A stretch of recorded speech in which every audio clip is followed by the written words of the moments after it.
Hello, welcome to our January 18th, 2022 Club Cubase live stream. My name is Greg Undo. I'll be the host for the live stream today. I'm going to do a quick audio test and then we'll get started in just a couple minutes. Hello, welcome to our January 18th. Okay, so once again, my name is Greg Undo. I'll be the host for the live stream. I work for Yamaha Corporation of America as a product specialist focusing on Steinberg products. And I'll be the host today. And if you have not attended a live stream before, how it works is you could submit questions in advance to clubcubase@steinberg.de or simply ask your question in the chat field. And when asking questions, it's helpful if you could indicate which version of Cubase, whether it's Cubase LE, AI, Elements, Artist, Pro, if it's going, which operating system, if you're running on Mac or PC. And also if you have, if you're running version 10, version 11, 11 point, or if you're running 10.5, that information is helpful.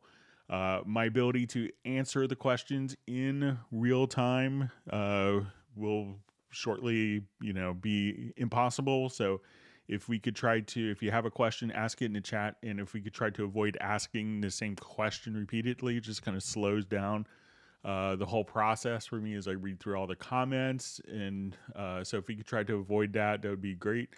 At some point, I may lose some questions, and I'll let people know, so you could maybe re-ask the question if I mention that. We should have all of the topics covered in today's live stream pinned to the top of the comments field for the YouTube video several hours after the live stream with timestamps. If you want to search for topics that may have been covered in previous live streams, you could go to cubaseindex.com, and Jan from Stockholm has done a wonderful job of compiling all of the indexes together in a searchable format. I want to also give special thanks out to two people. They're not Steinberg employees. They're just kind of volunteer to serve as moderators. So we have Agent K as well as Jazz Dude.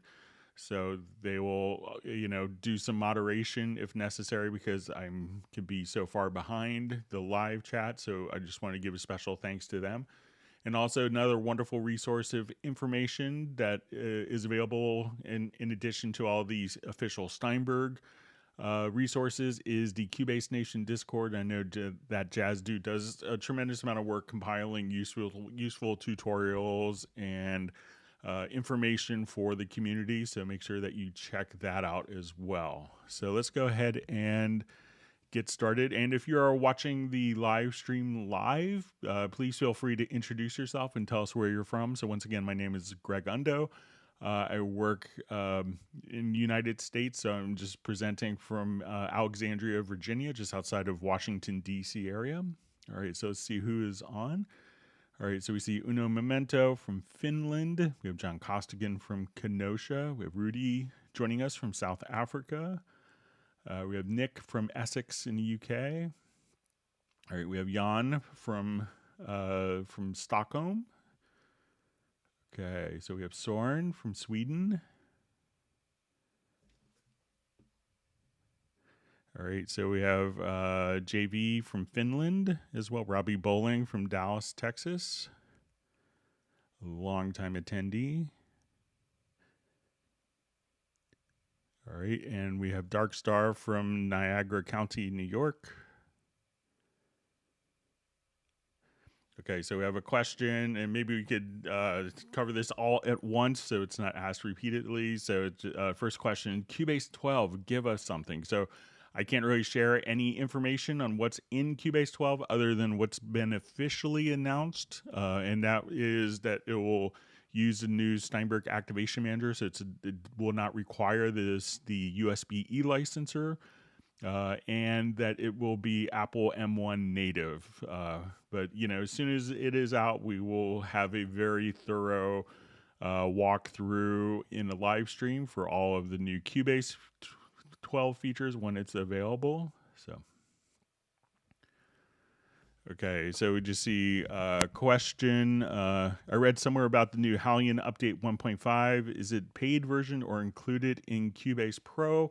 So there is a new Halion Sonic SE, and so that is not a paid update. So that's a OEM version that comes, or it's the included version that comes with Dorico as well as Cubase. And I think why we had the update was because with Dorico being M1 native, it is now an M1 native instrument. But you should be. I think if you download that, it will update your Cubase Pro version as well. All right, so we have Los Angeles checking in. All right, and we have Taxi Williams Music checking in from Houston, Texas. My brother lives in Houston and Bel Air area.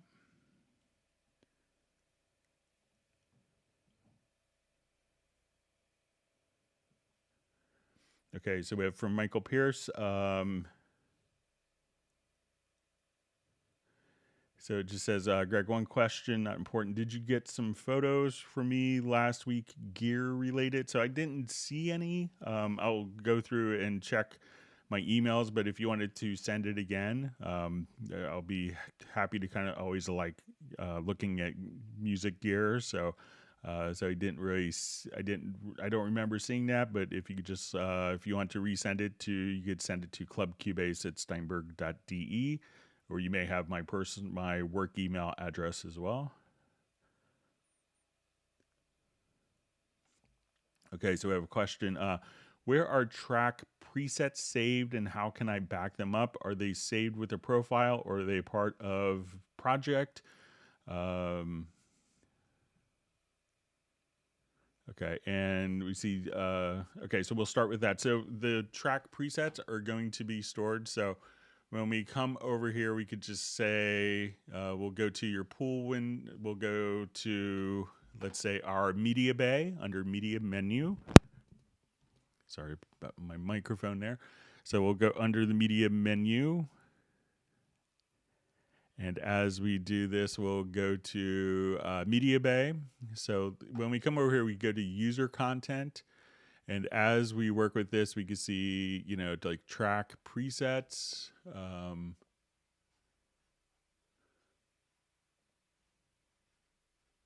So say if I come here and now we could just say reveal in Finder. And when we do this, we could say that, okay, here's our different track presets for audio. And let's see if we can just see.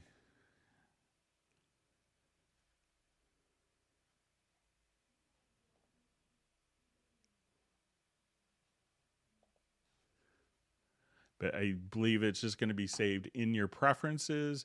But the most important part is when we do track presets that, let's see if we could just look at it directly from here. So we'll come back to our media bay. And as we kind of scroll over, we might be able to just add.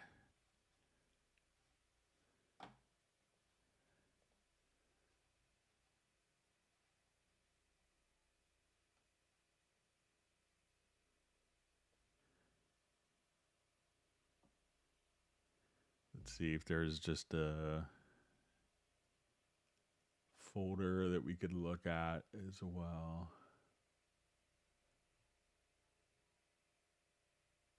But the most important thing is that the track presets they are included within your profile manager. So any track preset that you've created, if you export as a profile, all the user created track presets are automatically carried over with that.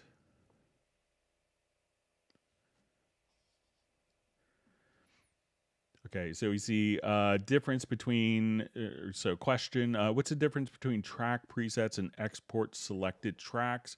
So we could think of track presets as kind of including all of the processing. So it could be like your inserts, your channel EQ, and let's say our channel strip, but it doesn't include the actual media.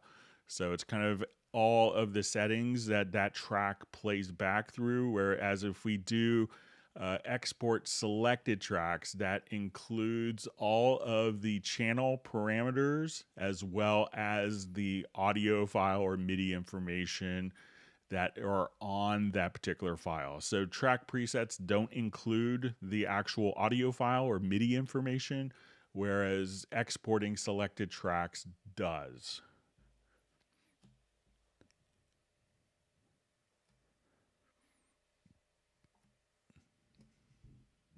All right, let me scroll through some more questions.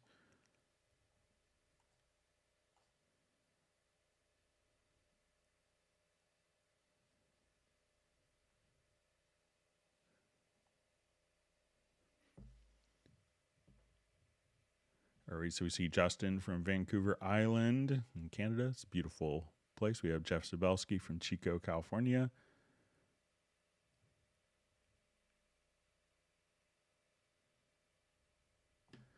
All right, so we have a question. How to remove extra MIDI notes when recorded lines with Comp Tool. All right, so let's say if I wanted to do just a new project here.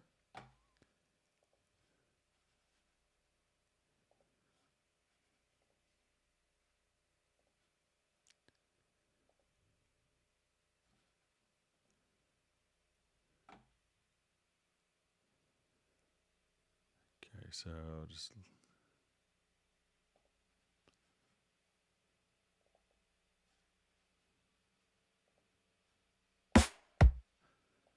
Okay, so let's go ahead and I'll just put this into a quick one measure loop.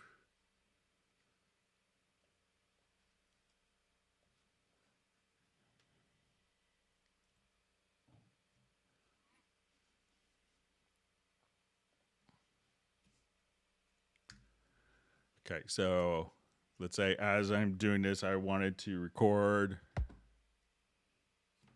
I'll just put my click on.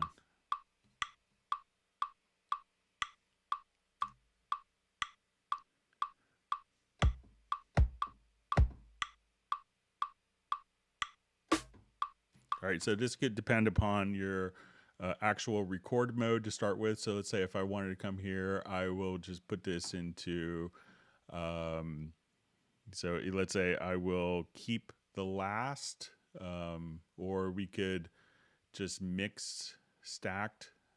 So let's say if I just wanted to come here,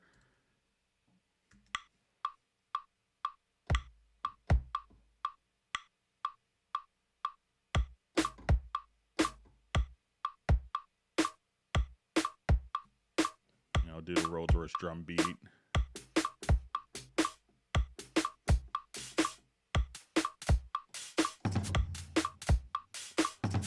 All right, so let's say these are now in different lanes, and I'll just come over here to my control settings. I'm going to open up my lane view.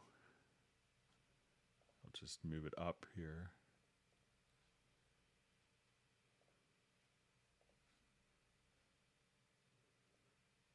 Okay, so now when we go to look at lanes, we could see all of our different passes that will be just kind of carried over. So if I wanted to actually get rid of the lines with the comp tool, so let's say at this point I will grab my comp tool and I just wanted to take maybe different portions, and I will just now say, okay, I want that from this take,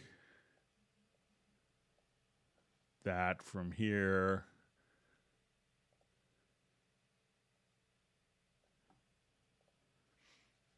So if you wanted to, one of the functions that you could utilize is going to, especially when doing this, you could try to just under editing, just try to select delete overlaps. So now if I'm doing kind of my comp here, as I move, let me just turn my snap off. But as I move that will automatically get rid of the other notes underneath. So we could just, as we make an edit here, anything that would fall underneath would automatically just be deleted. So again, that preference, try just coming over here to editing and just enabling delete overlaps and see if that helps with your workflow.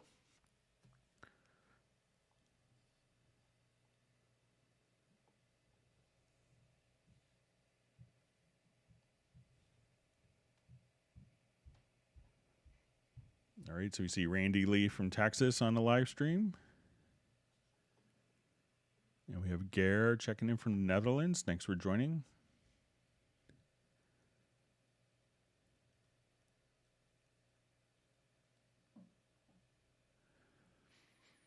Okay, so we just see a question so it says, question, I made a drum fill and battery or groove agent in one MIDI track. Now I want to separate each drum's clap hi-hat in different track. How can I do that the fast way? Okay, so let's say I will just go ahead and erase.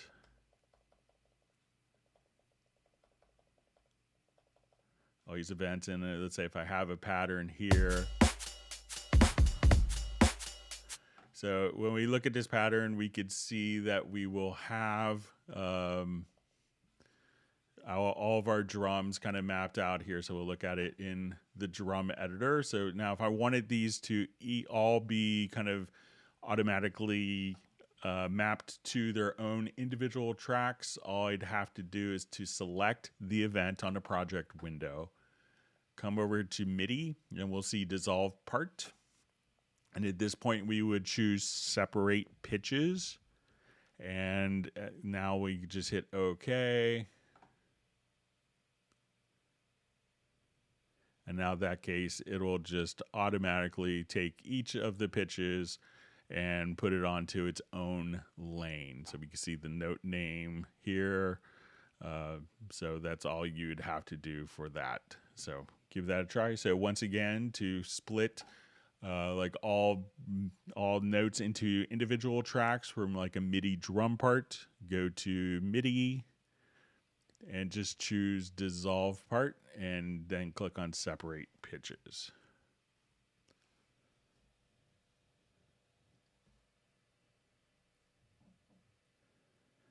All right, so we have Daza checking in from London in the UK, and we have Danielle checking in from Italy. Thanks for joining and being a part of the community today.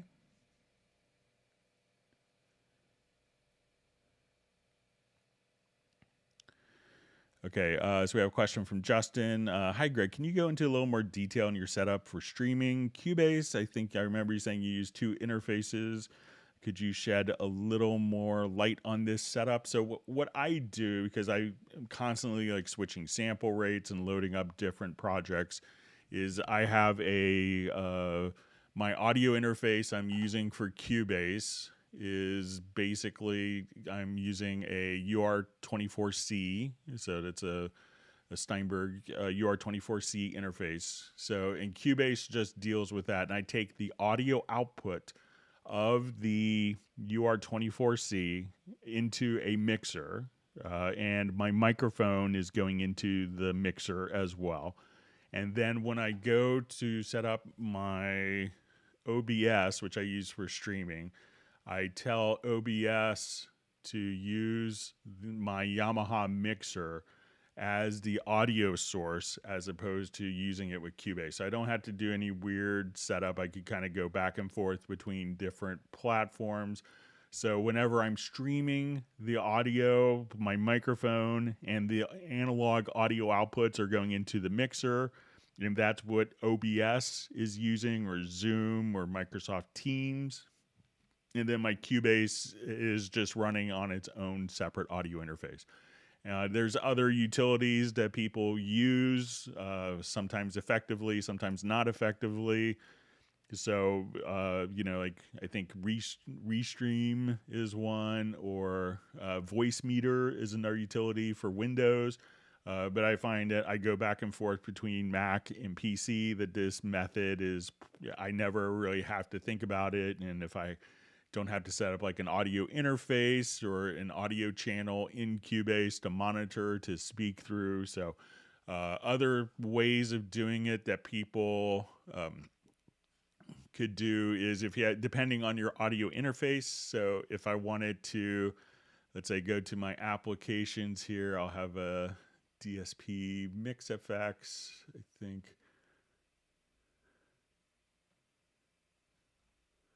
So there'll be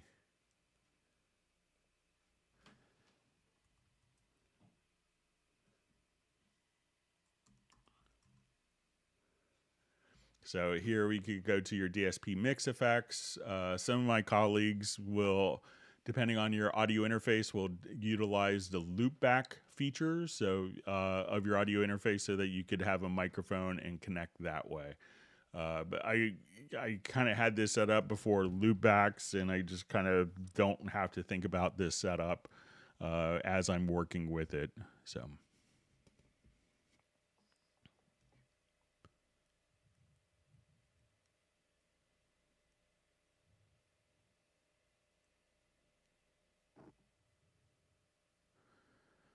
All right, so we just see, please tell us that the download assistant is being scrapped and replaced with the real product manager utility. So we're keeping all programs and apps up to date correctly and avoiding duplicates. So, I think that a lot of people, sometimes, there's some confusion when people go to the Steinberg download assistant. And as we kind of do this, that people, it's when you enter your digital download access code from that point that you entered here, and then you would see all the different elements on my products. So there's also, I think, some different privacy laws with kind of automatically updating stuff in different countries. As the kind of new licensing system is evolving, it was just introduced last week with Dorico 4, that we'll see more of those kind of automatic, like click here to automatically update your to the latest versions. I think we'll see more evolution with that. So.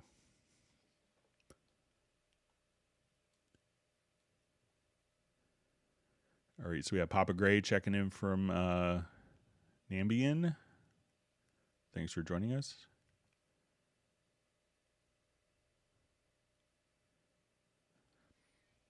All right, so we see what's going on with Cubase 12 as a question. So, I'm sure there's a lot of people in Germany that are working hard on it. So.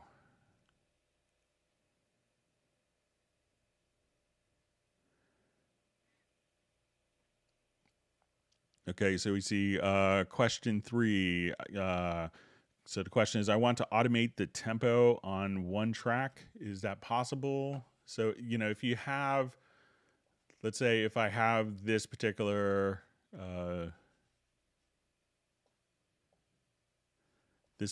pattern playing.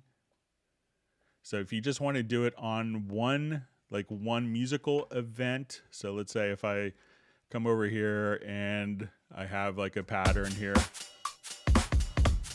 and let's say I'll just do a quick like bass loop.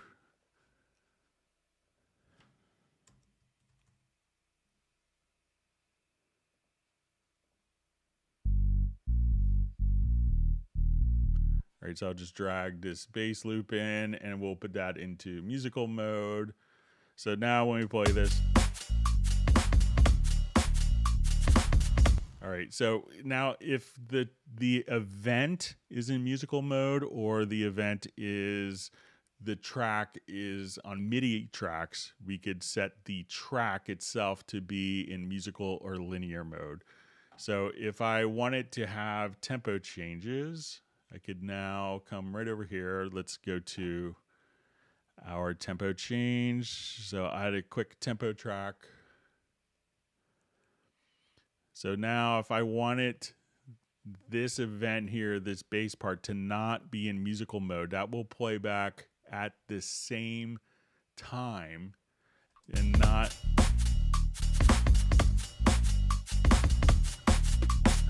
So you could have different events or different tracks either be in musical mode or to be in linear mode, depending on what you have selected here.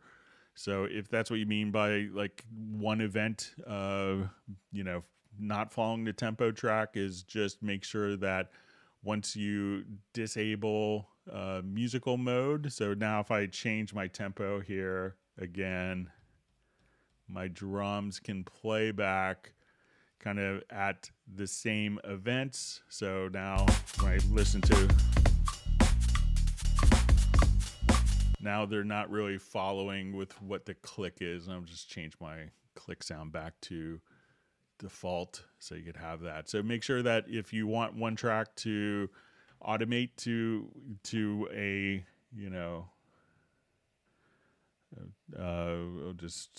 so if you want, to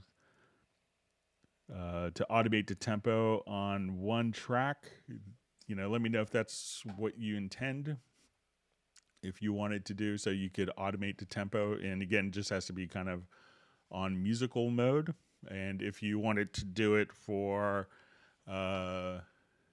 like actual recording tempo, let's see if we come over here.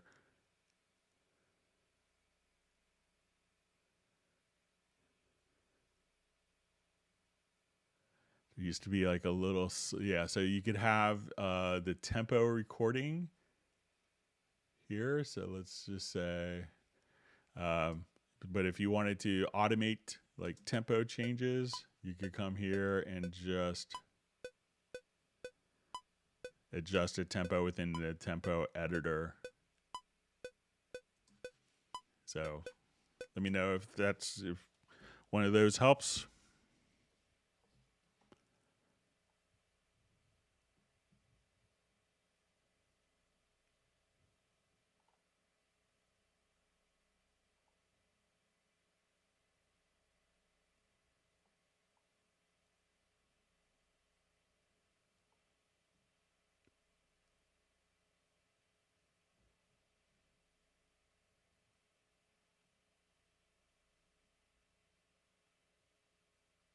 Okay, just reading through comments and my chat field jumped. Okay, so just see a question. My Sonarworks seems to put a delay into the signal path no matter where I place it in the control room. I tried to monitor, insert, main insert on control panel. It even slows down my headphones continued.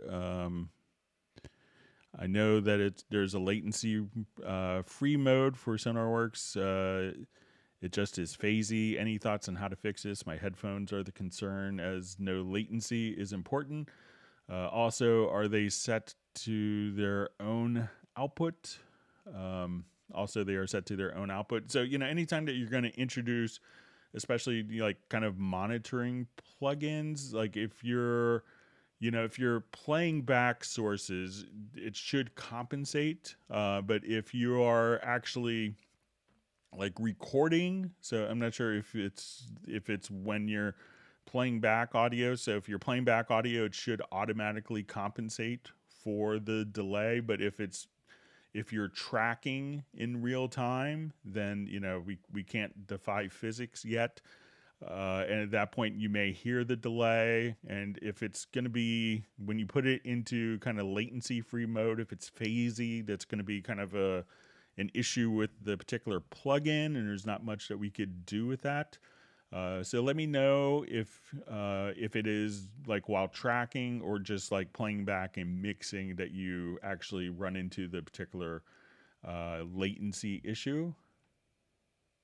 All right, so we see Matt from London checking in.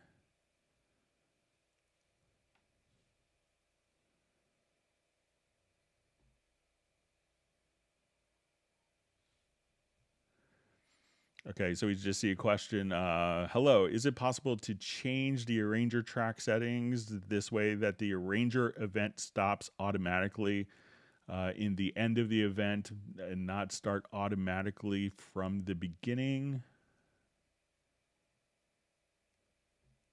Okay, so let me just open up an arranger track project.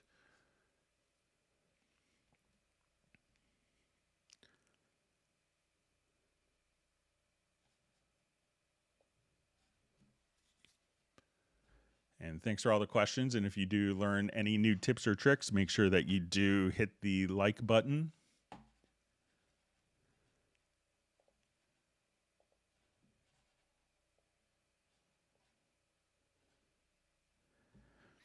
Okay.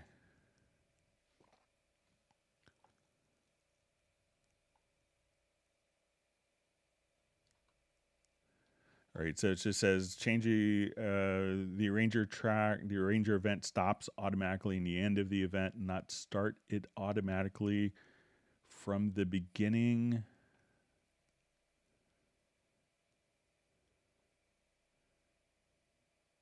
Okay, so let's say if we're just playing this, we'll activate our arranger track here. Okay.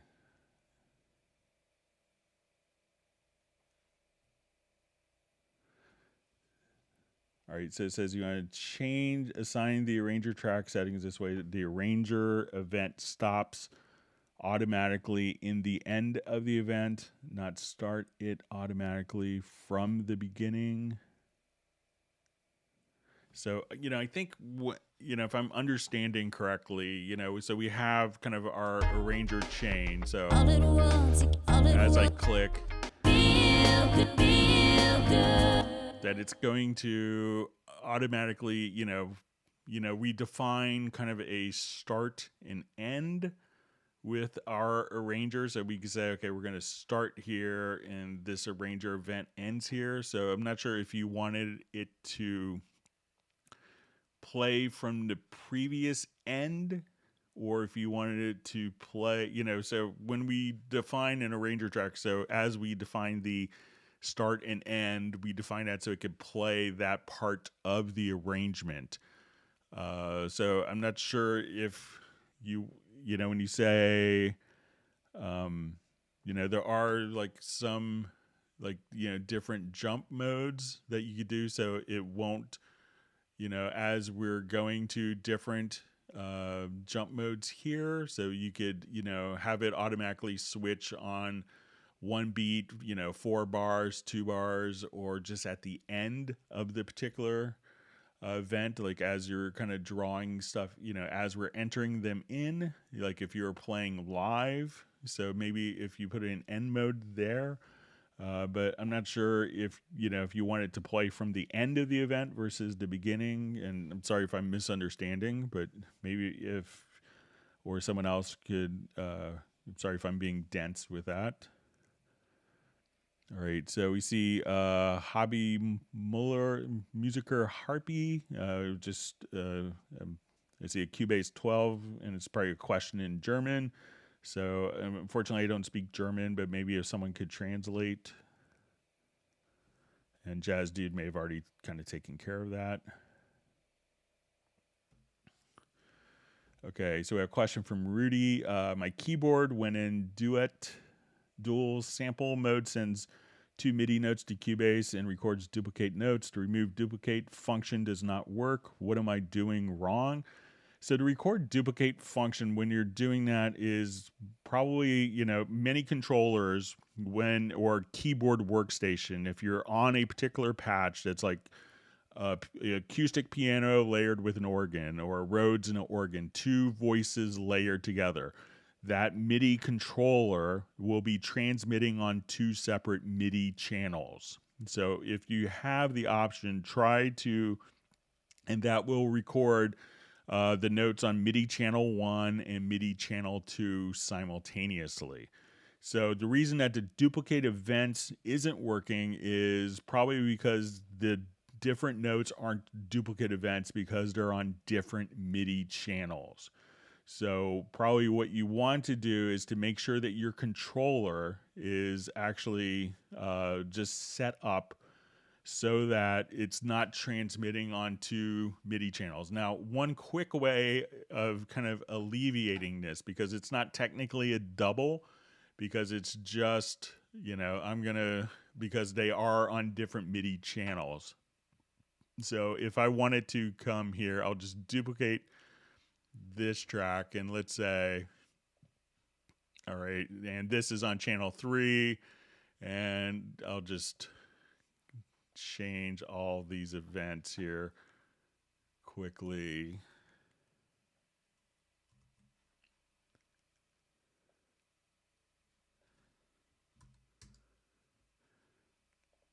Okay, so I'm going to just drag these two events on top of each other. And I'm going to merge these.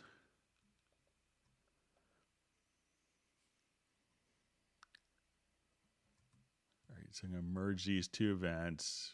Bear with me just a second.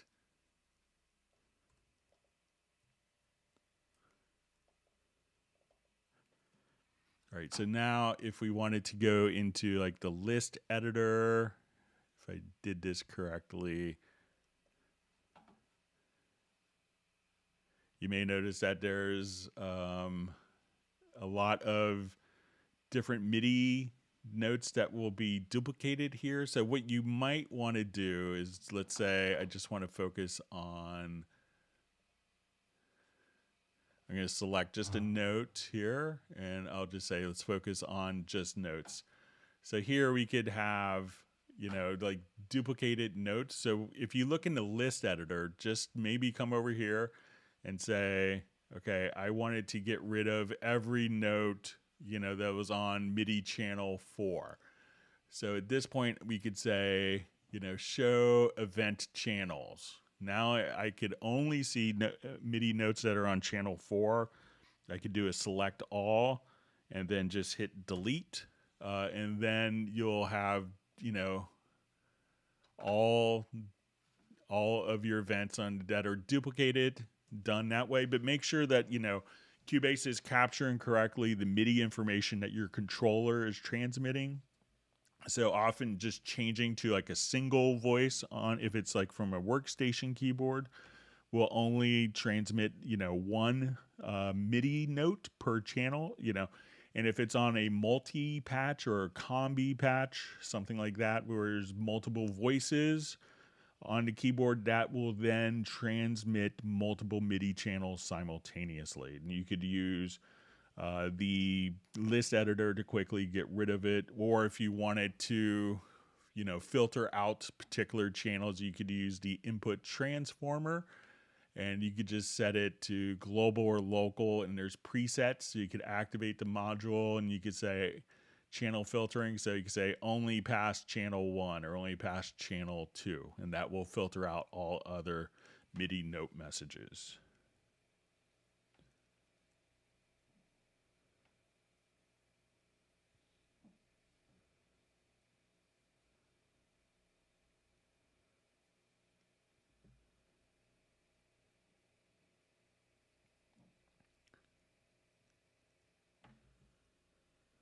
Okay.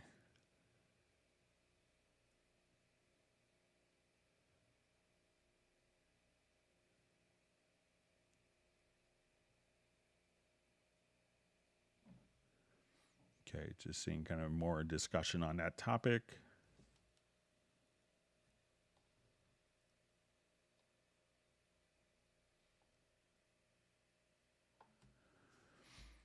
Okay, so we have a question. Question is, when is stretch audio in the arrange view, the algorithm automatically goes to a mode that sounds very unnatural, CPU saving mode? Question. The other algorithms like the pro options, etc., are not available. Grayed out. What am I doing wrong? How can I select different algorithms?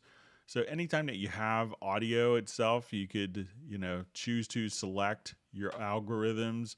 You could select all the files and switch algorithms there. You could also go directly to your pool window, and within your pool window, you could select all audio files in your project, and you could switch the algorithm directly here. So if you want to go to Elastic as opposed to the standard mix, and so And I think that we could set a preference for what is the default algorithm. So for if you go to your preferences, go to editing, audio, and you'll see the time stretch tool algorithm or default warping algorithm that you could just simply change the algorithms for real-time playback. So you could do that, but for the time stretch tool,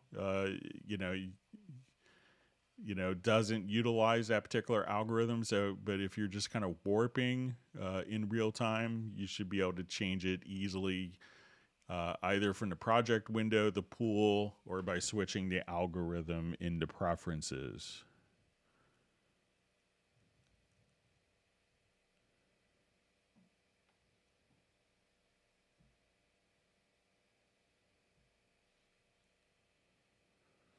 Okay, so we just see, hi Greg, how can I tell in a Nuendo project on a stereo audio track, project menu for WaveLab edit for noise reduction that the track Nuendo has been saved with the WaveLab edits? Okay, so let's say if I wanted to take a particular audio file here, and let's say I select this file, and this works the same for Nuendo or WaveLab. And what I want to do is we're going to go to the audio menu, and we'll say edit in WaveLab. Okay, I'll just do a new. It's in musical mode, so I'll just take out a musical mode really quickly.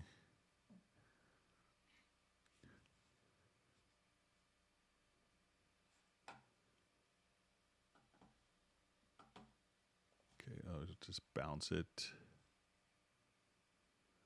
It says real-time processing on it.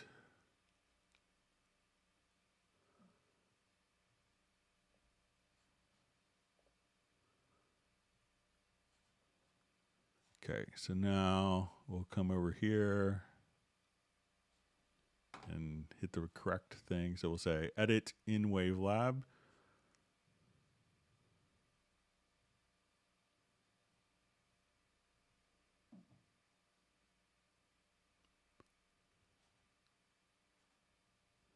Okay, so here's our audio file. And let's say if I've applied noise reduction.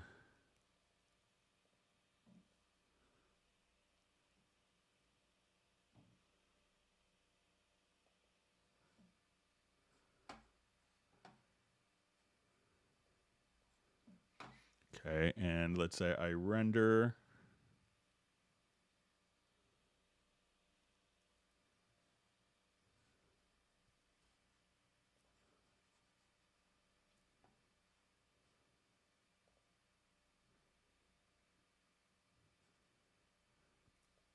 Okay, so now once I do this, let me just find the.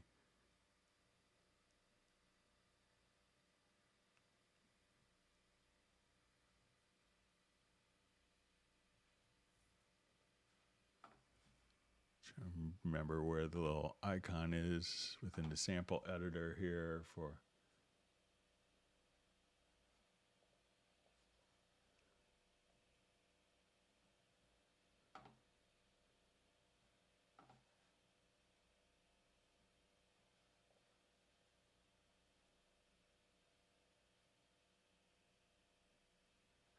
Yeah, so all you have to do at that point is just click right here. So let's say if I did a number of edits here, I'll just delete that. That at this point you could click on the trigger, you'll see the trigger Cubase Nuendo update, and then that will automatically update it directly into your Cubase or Nuendo back. So I'll just deselect that. So just click on the trigger update, and then that file will kind of automatically go back and forth.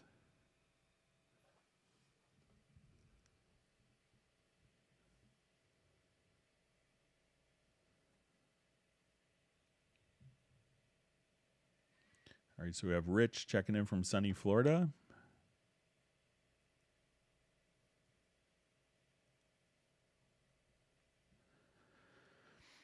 All right, so it just says, hey, I asked the last 2 sessions but never got an answer. I was wondering, how do you automate the sample length in Groove Agent without having to automate the ADSR? So let's take a look at it again. So I think it was the ADSR was the best way of doing it, but let's take a quick look.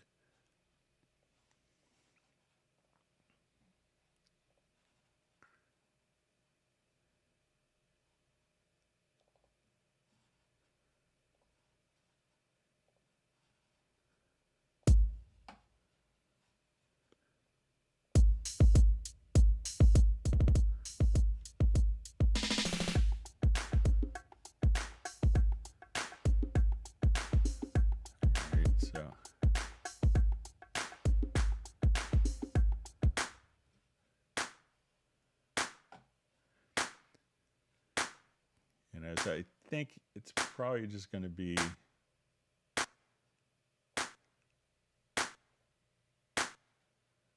so I'm not sure, like, you know, we could do the sample length like that. You may also be able to come directly here. So let's say if I'm in the mixer, you know, if we put it to its own, I think we have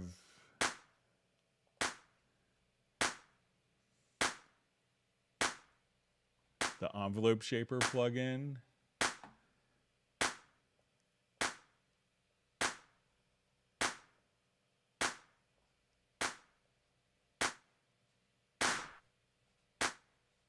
So maybe utilizing one of the plugins as well.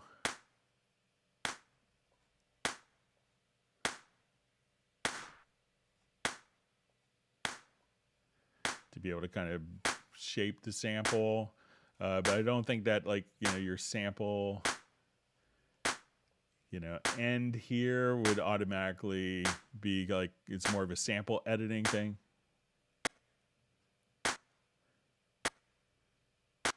So I don't think that that is automatable. So, but maybe try like the envelope shaper plugin and see if that.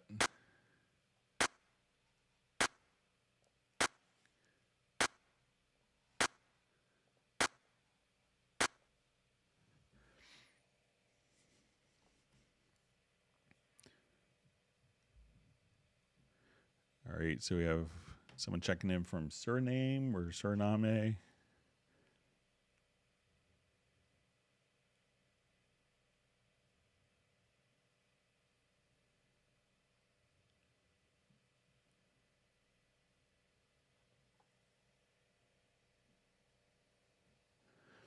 Okay, so see from Soren in Sweden on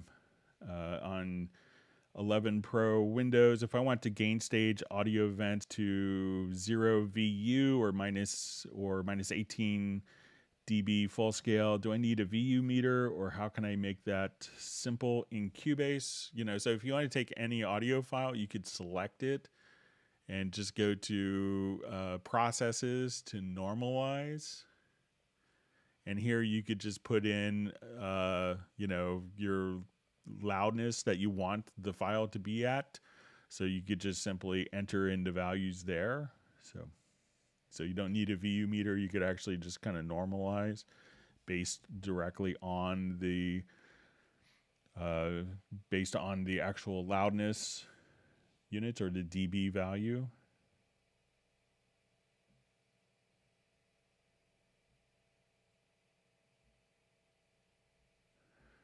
Okay, so I see, does Cubase have clip gain envelope or mix engine FX? So I'm not sure what mix engine FX is, but you know, Cubase was the first program that would allow you to just come here and be able to adjust kind of either clip gains right there, or if you wanted to use your pencil tool, we could draw in clip gains all before that.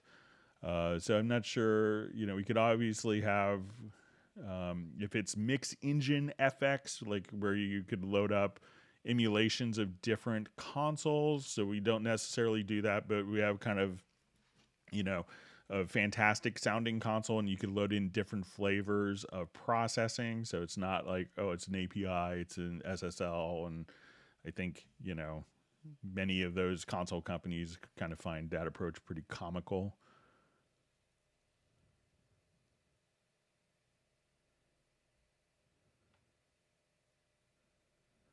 Okay, so I just see, I wish there were options to change to channel metering. So there are different metering options. So, we have kind of full metering here.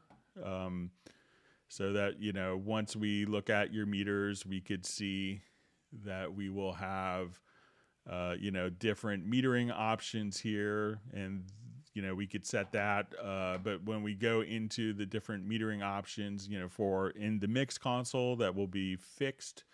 But some people will also put, if you wanted different metering options at different points, some people will actually just load up inserts for, particular channels. So if you wanted to just look at your effects here, you could even use something like supervision, and here you could have different level settings for that.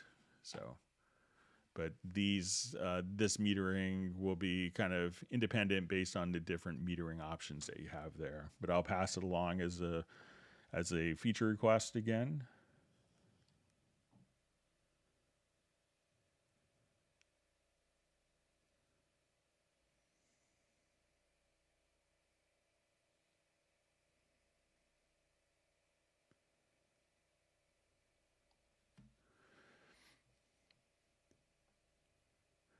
Okay, so I just see a question from Matt Smith. Hey, Greg, I've created some new projects for which I've created a new folder / destination on a separate drive. I've done this before without issues, but for some reason now the project file is appearing where I want it, but any audio is still landing back in the default folder. Any ideas what could be up? So, it could be, depending on, one is that if you have audio tracks, if you're recording, so let's say if we add a number of audio tracks, so, like when you first define the folder for the project, that may stick, but if you wanted to, like as you're recording, you could just right click and set the record folder independently for different tracks. So we have a lot of people that may record to 2 different drives, like a live concert, so that they could duplicate, and have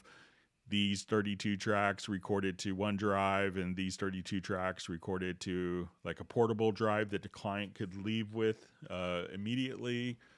But if you are, if you wanted to consolidate the files, you could come over here and just go to your pool window, and then you could just click on Prepare Archive, and that would move all the folders, all the files to the project folder. And, the project folder, let's see if we could change that. So let's say if we go to the project menu to project setup, here we could see kind of the project location where that is being saved to. So, if you defined your project into a new folder, and then you wanted to record to a different folder and save the project into that folder, you would have to do either like a save as or a backup project to that folder, and then you could consolidate everything into the same folder. So. Okay, so we just see a question. What is the Groove Agent sequencer? So, as we work with this, we could, one of the instruments that, this one is sold separately. I believe it's on promotion currently, but once we go to and load a kit here, so let's say we'll continue with our Urban Ballads kit, and we'll come over here to the pattern, and I'll just load the pattern kit with the patterns now. Okay, so as we want it to come over here, we could now come over here, and with the full version of Groove Agent, as we select different patterns, we can now enter in and create your own patterns internally within kind of its own internal sequencer. So that's what the Groove Agent sequencer is. That isn't available in Groove Agent SE, which comes with Cubase and Nuendo. So it's sold separately with the full version of Groove Agent.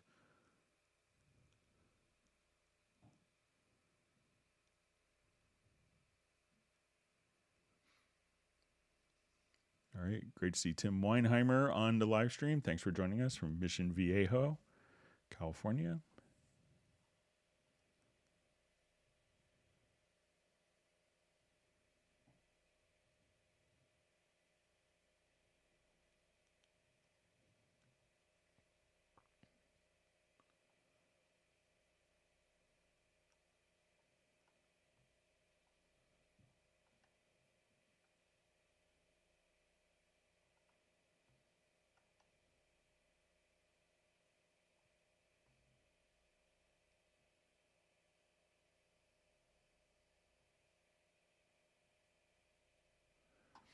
All right, so we see from Jeff Sabelski, Greg, trying to demonstrate frequencies of the pitch of a dropped piece of oboe cane on a hard surface to demonstrate the pitch differences with EQ frequency.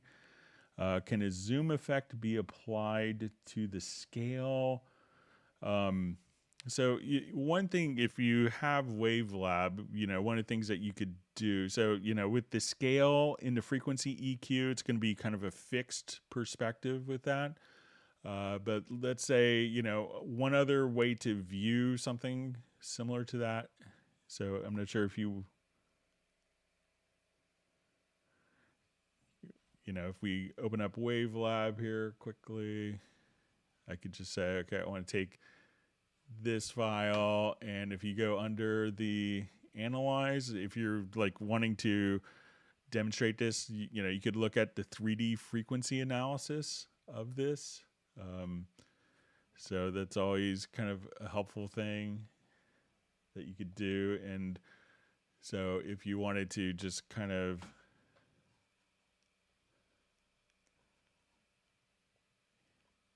and you could, at this point, come over here and set the frequency response in the WaveLab. And it used to be, let me see if I can figure out, it used to be we could rotate this, but not, yeah. So if we go up to the top here, and then you could kind of rotate. So if you want to do kind of an interesting Fourier analysis of frequencies, you could do that. But frequency EQ is kind of a fixed scale.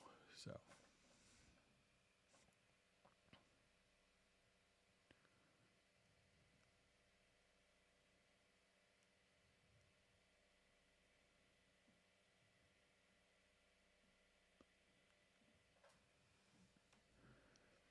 All right, so we have United Arab Emirates checking in. Thanks for joining today. Michael Pierce just slapped the like button, so make sure you do that, and that allows us to continue to do these live streams.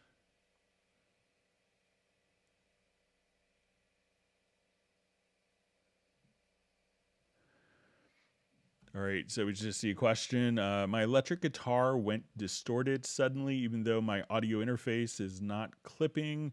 My output and input and Cubase are also not peaking. What do you think the problem is in it with this setting with Cubase? So I don't think it's with Cubase. Cubase is just capturing what your audio interface is utilizing. So if you are connecting, I'm not sure if it's a mic'd guitar or the guitar is like connected via like a direct input, like a DI for an electric guitar. So many times, audio interfaces, if you plug a guitar in, it may not be the ideal impedance, like kind of the signal level that the interface is looking for. So you could be just at the wrong impedance. So if you have a switch like my Steinberg UR24C switch has an impedance, like a high Z input that's designed for direct connection with the correct impedance from an electric bass or an electric guitar or an acoustic guitar with electronics on it. So so check, so it could be just that you have an impedance mismatch. So, but check to see if your audio interface, and also if you could let us know if it's a microphone or if it's just a or if it's just a kind of a guitar that's connected directly into the interface. But I don't think it's going to be a Cubase problem. It's just going to be kind of a gain structure.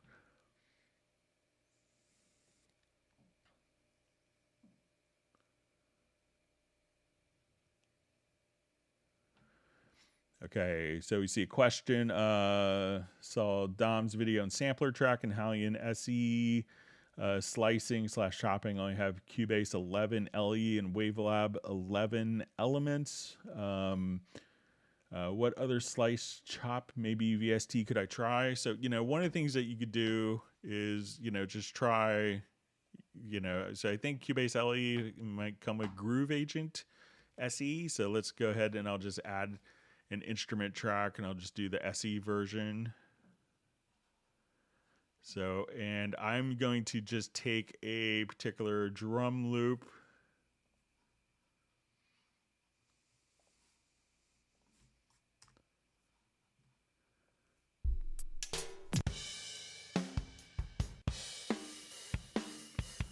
All right, and I'm going to drag it to a particular pad, so I can now just trigger that pad.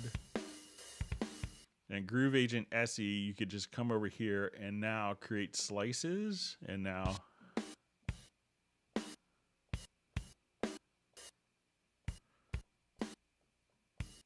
so each of the slices will now be created. And this also now creates a pattern that you could drag directly over. And now you could kind of edit the pattern and be able to kind of slice and dice different sample loops. So try using, if the LE version, I think it comes with, Groove Agent SE, but drag the loop to an instrument pad. And then under, you should see the slice tab, create slices. Then the slices are automatically mapped. Then go to the pattern pad and drag that pattern into the project.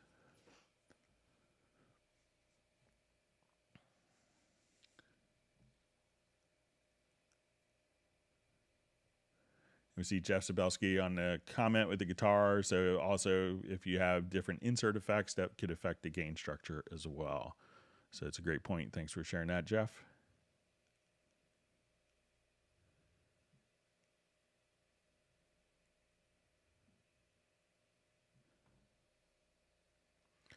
Okay, so I just see a question. Can we record tempo changes in real time while in play or record using the spacebar? So the spacebar we could use for doing some different, so with the spacebar, if we wanted to go to our project, there is a beat calculator. So here we could do this kind of like with the spacebar. So let's say kind of as I'm here, I could just say tap tempo. And then as I hit the spacebar, we could figure out the tempo. If the tempo is going to be evolving, what I would do is just add a MIDI track. So, and I will just kind of come over here and let's say as I'm playing, I'll just record. And let me just... So I will go to this MIDI track, and then we could enable record here. Let me just...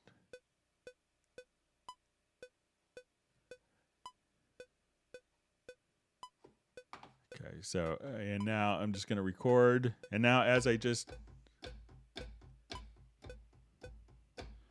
I'm just going to hit my controller and do like quarter notes. So instead of the space bar, I could just record any MIDI data.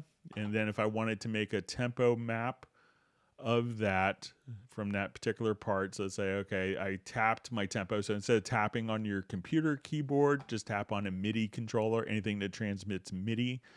And then we go to the MIDI menu and come over here to functions, and we'll say merge tempo from tapping. And we can say, okay, I tapped every quarter note, every eighth note, every bar. And then we'll say begin at the bar start and hit OK. And now that will automatically put the tempo map based on what you performed. So if you're doing it just to figure out kind of what a particular beat is, you can go to the beat calculator and then click on tap tempo and use that. But if it's going to be like a live performance that's constantly changing, that you want it to do, just input MIDI data, go to the MIDI menu to functions, and then merge tempo from tapping, and that will basically take your tapped MIDI information and turn and create a tempo map based upon that. So I think it gets you to the same place.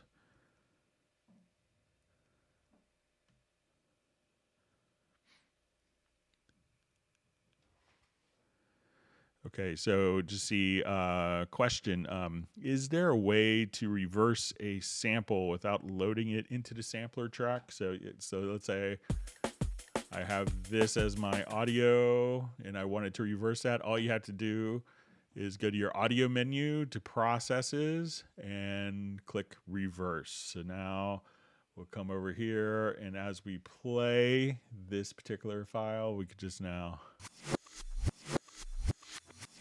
So we want any audio, all you need to do is select it, go to your audio menu to processes, and then just click on reverse. So you don't have to go into the sampler track for that.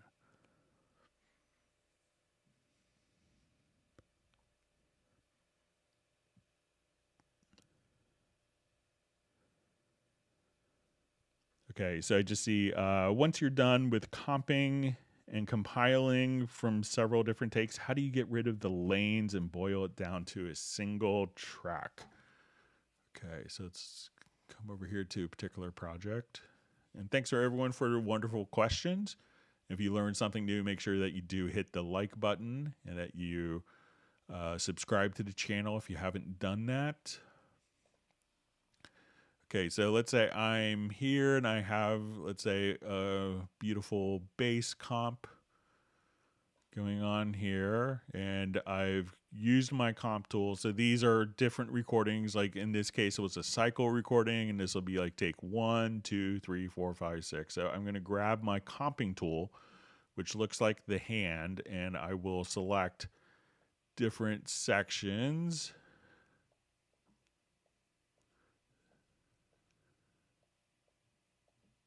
So let's say this is my beautiful comp, and so now I have all the lanes visible. If I don't want to actually see all of that, what I could do now is just close the lane view. And now all of the edits that I've done here, we can see that these will reflect right here. So I could close the lanes. And a lot of times what I want to do, you know, if we've done like a comp and you're worried about stuff like getting messed up later, you know, one technique that I use a lot is to just duplicate.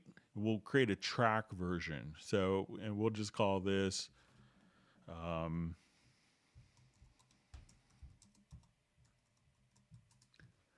so I'll just say, okay, I want to take this, and at that point, instead of dealing with a bunch of different segments, I could come right over here and we'll say bounce selection. And now I have one file that could be moved around and edited.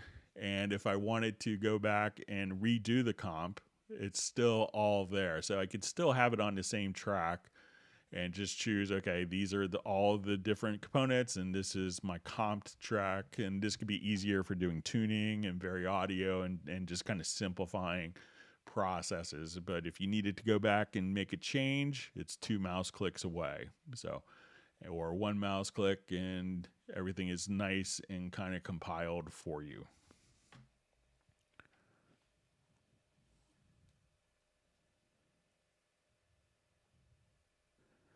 All right, you see the Jazz Dude is mentioned that the Groove Agent SE is in the Cubase LE version. Thanks for the clarification and verification, Jazz Dude.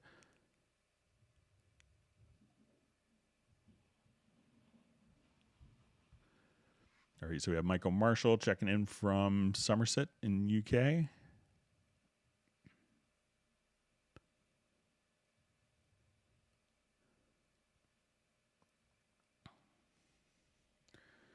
Okay, so we see this is going back to the guitar question. It says, I usually record my guitar and insert for amplitude. My settings are the same. I'm confused where it came from.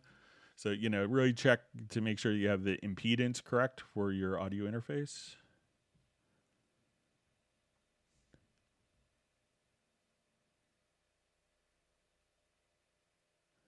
I see Jeff Sabelsky's working on the oboe read videos for YouTube and utilizing Nuendo for that. So send me an email when you have the videos up. I'd love to check it out.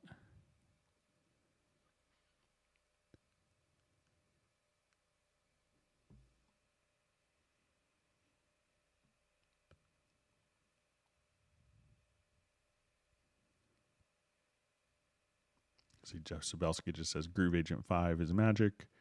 Some more discussion of.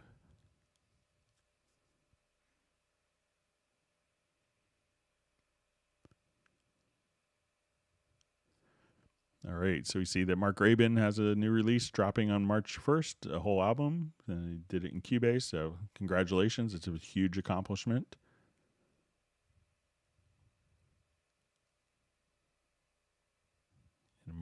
And Mark is, see Jeff Sabelsky saying no dogs or birds helped.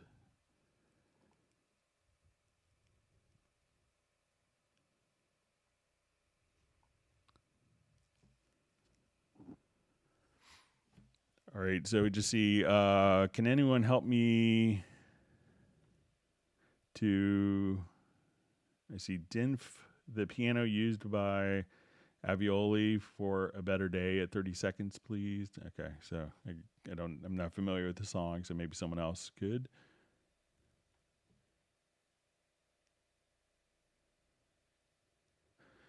All right, so we see, how can we see flats instead of sharps in a piano roll? I work with songs in A flat, E flat, and B flat, for example. So yeah, pretty common keys for brass instruments. So let's say if I have a chord track,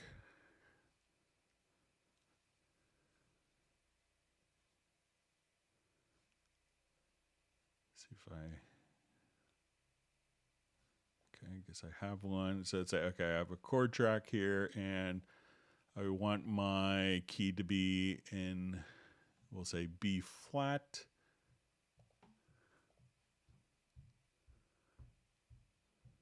Okay, I'll just do,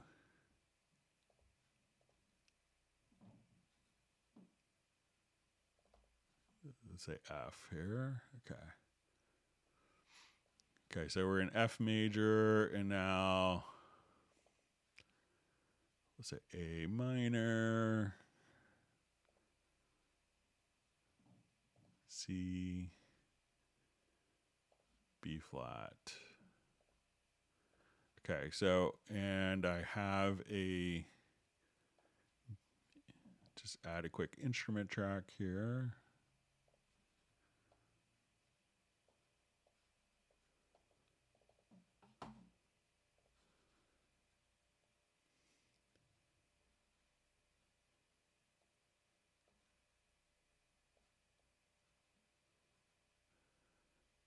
All right, so now you see that, okay, I have,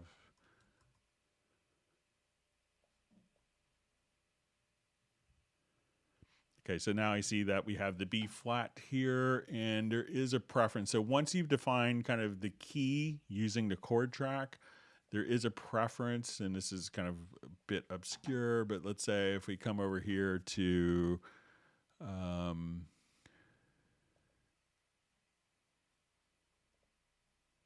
okay, so you'll see a preference under event display and go to chords and pitches, and there's this Enharmonics from chord track.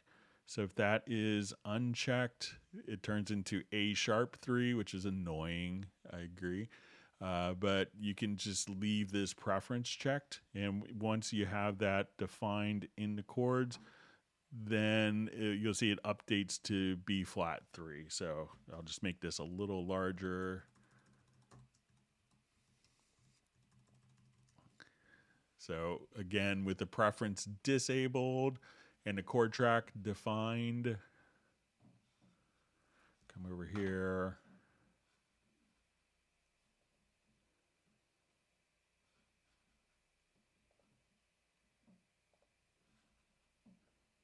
So it's A#3, but then defining that preference again, and again under event display, chords and pitches, and harmonics from the chord track. Then that will change to B♭3. Any other keys will follow. So.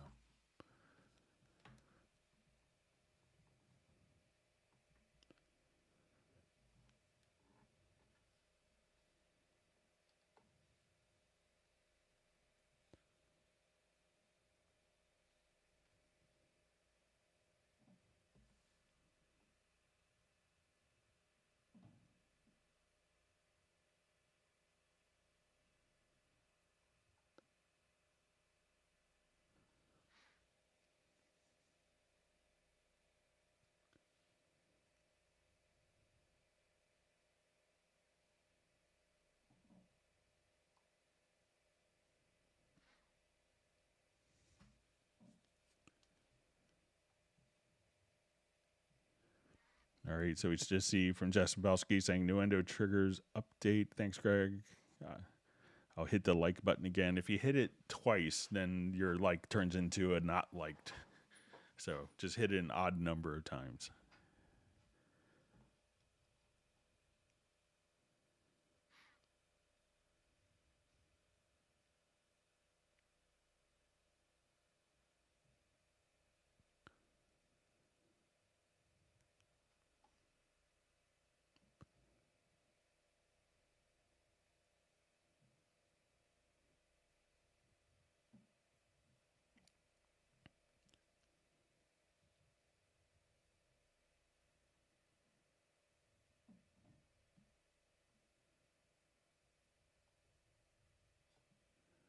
Okay, just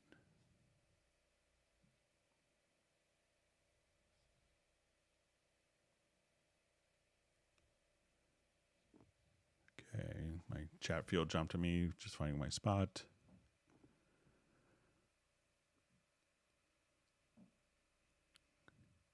All right, so I just see for the guitar question, the guitar level question, just says you're using a Behringer UMC 404 with the Midas preamp. So make sure that if you have a high Z switch that you utilize that.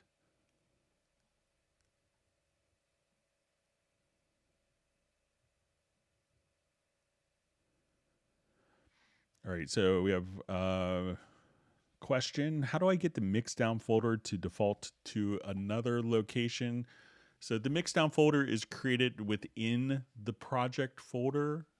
So when we go to do an export audio mixdown, you know, we could just choose to come over and, you know, as we choose a particular folder. So let's say, okay, I want this to go to my documents folder and save. So let's say once that's been done, I'll go to a new project. Let's activate that. I think it may stick.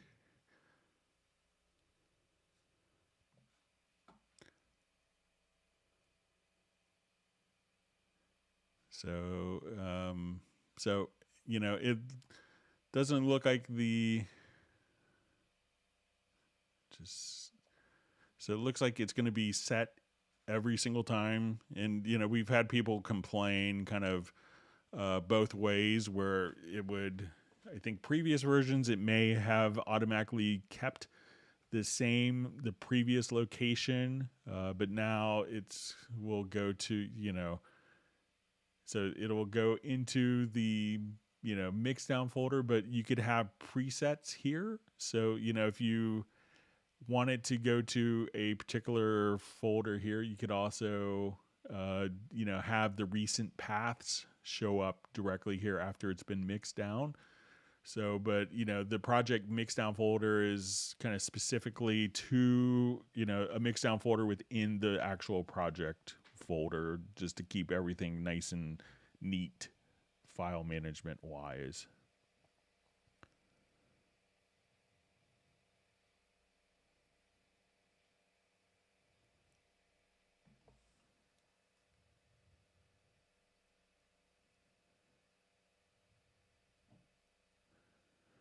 So we just see a comment. It says, I really hope Steinberg makes audio warp available in Cubase Elements 12. So,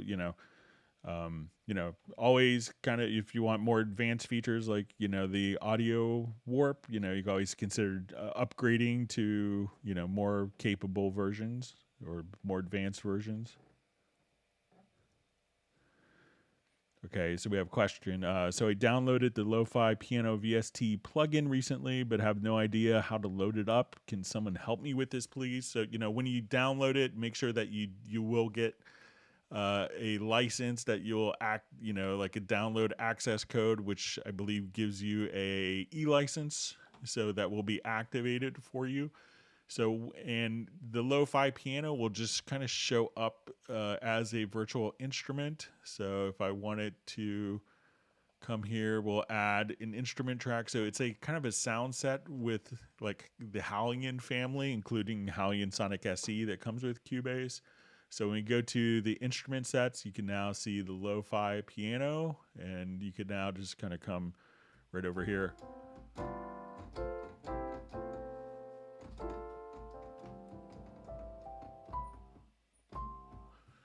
So, and it shows up within Halion Sonic SE, Halion Sonic, or Halion. So it's not a standalone instrument. So just go to, load up Halion Sonic SE, for instance.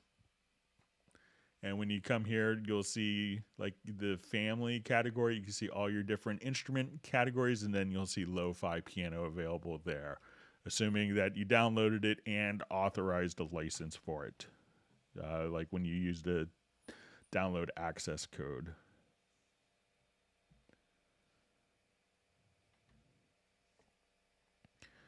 Okay, so we have a question. Hi, Greg. I'm Daniel from Sweden using Cubase 11 Pro. Is there a way to set more exact values to the automation points other than using the free-flowing mouse? Okay, so let's say if we have automation going on this project, and let's say I've just entered in some different automation points.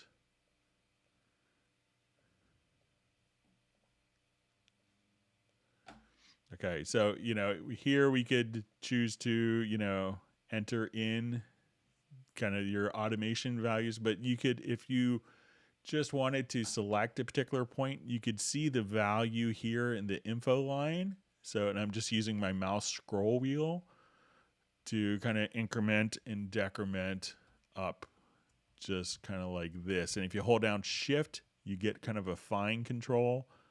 But let's see if I just wanted to say, minus 13.45, and you could also kind of type values in there as well. So at that point, try selecting it here.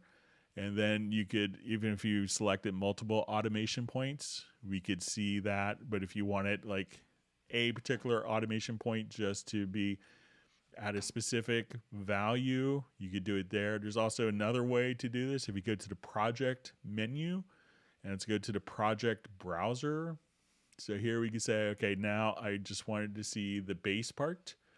And now I could see the volume automation. So we could edit it here as well. We could think of this as almost like a MIDI list editor for all of your events. So you can say, oh, measure 35, beat 4, clock, 16th division 3. I need that to be, minus 10. And you could adjust it there. And again, that's accessed by going to the project menu to project browser. Probably most people would utilize the info line. So give that a shot.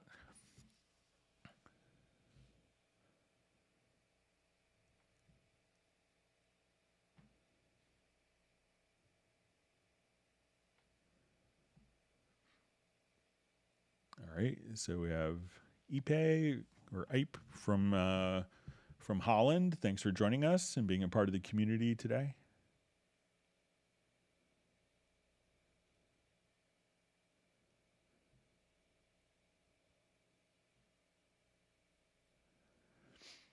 All right, so we see, all right, so we just see from Jeff Sabelski that the WaveLab frequency response visual will work perfectly for him. That's great. Thanks for letting us know, Jeff. All right, so we have a question. How can I make the delay pitch up in time so that it gradually goes up? Okay, so let's say I'll come here maybe to a snare track.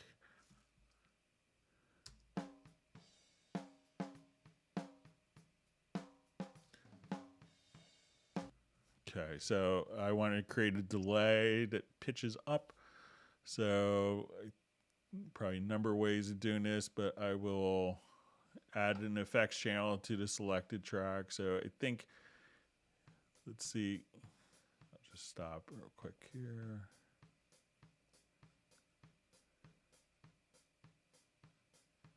So I know you could grab the multi-tap delay.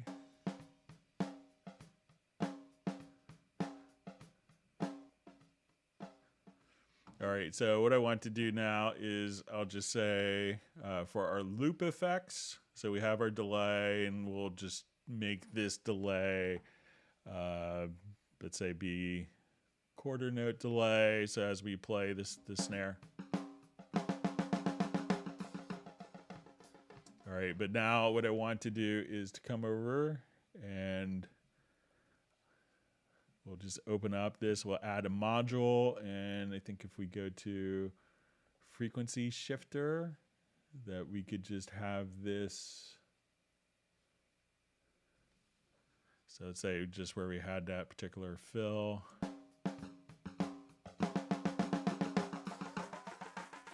So you could do some stuff like that if you want it. But you could also just come over here and let's say pitch shifter.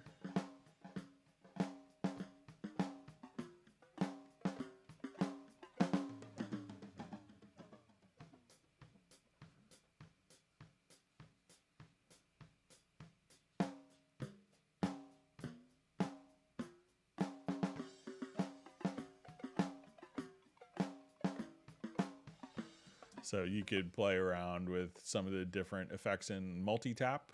So, and then you could pitch shift your delays or pitch shift each individual tap if you wanted to.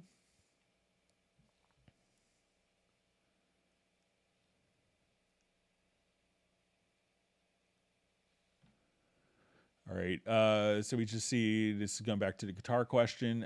Is pad maybe a solution on clipping so I can raise the gain in my audio interface? You could definitely try a pad. So can't hurt to give it a try, especially if you're kind of if you're sending too much signal in.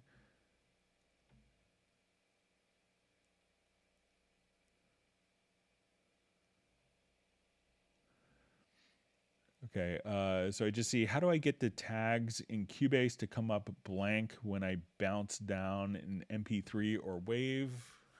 Okay, so I guess it's gonna be like probably the metadata.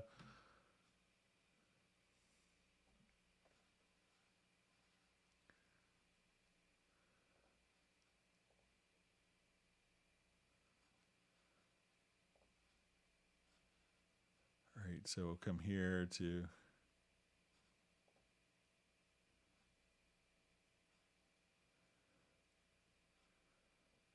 so let's see if I just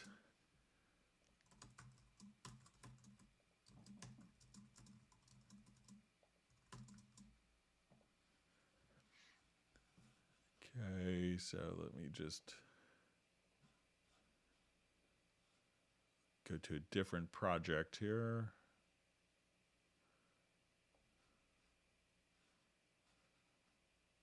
Let's see if those values show up.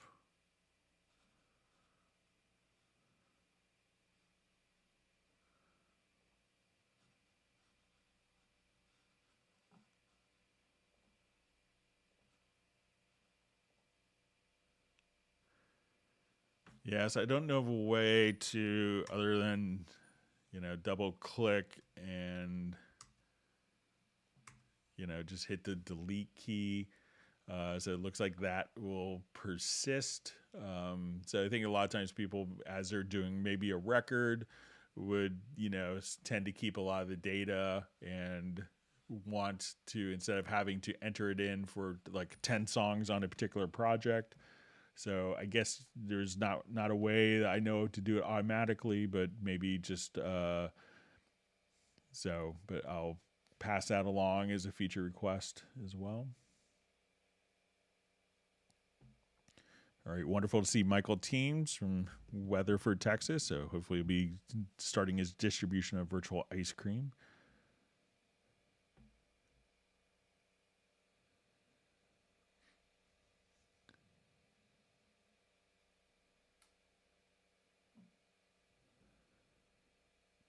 Okay, so we have a question from New York City. Will Steinberg VSTs like Backbone and Groove Agent also use the new licensing system without requirement for a dongle?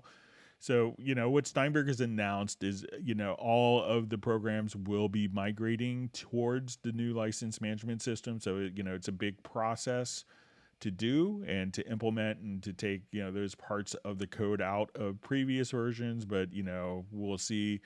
What's been announced is, Dorico, which is released last week, followed by Cubase and then other programs. So as we see updates coming out, they'll be migrating to the new license management system.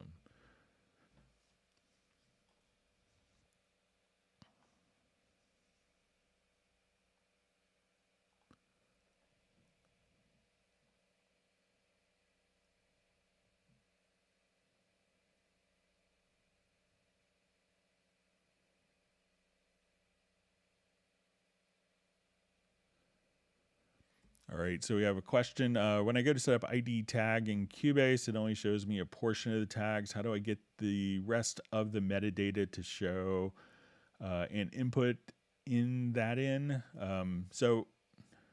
If you're with the MP3 tags, there are different standards that are kind of defined by the industry and by different software.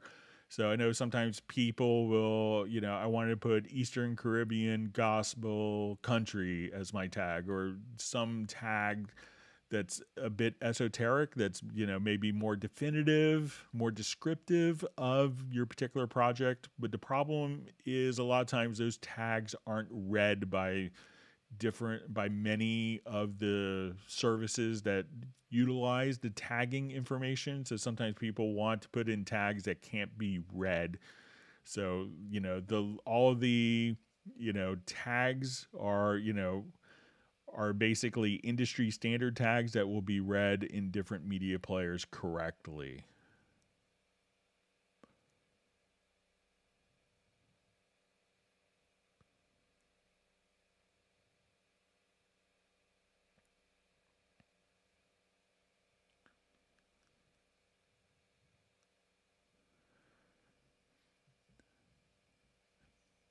All right. So I just see a question. Any idea of pricing for Cubase 12 Pro upgrade? So I haven't heard of any pricing information for it, but I would speculate, and this is just a guess on my end, that it would be in line with previous versions. So, and also as Jazz Dude mentions, from what, so it's going to be less money to upgrade from Cubase 11 than Cubase 10 or Cubase 5. So, and often I don't know what pricing information is in different countries. So.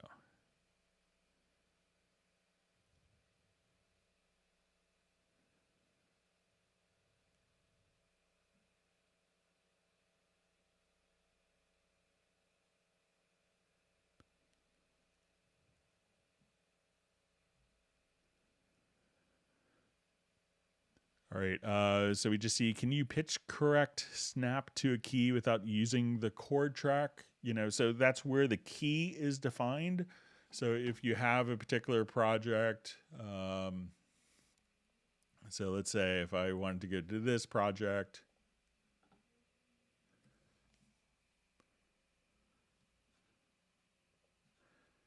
so, there's really, so how we define the key to pitch snap to is going to be, derived from the chord track. And, if you wanted to, you could take like an existing MIDI part, that has chords here, go to your project menu and go to, create chord symbols.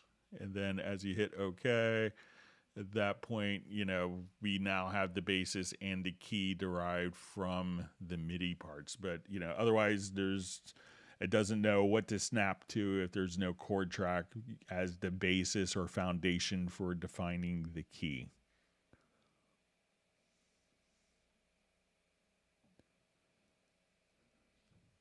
All right, we have Panos checking in from Greece. Thank you for joining the live stream today and being part of the community.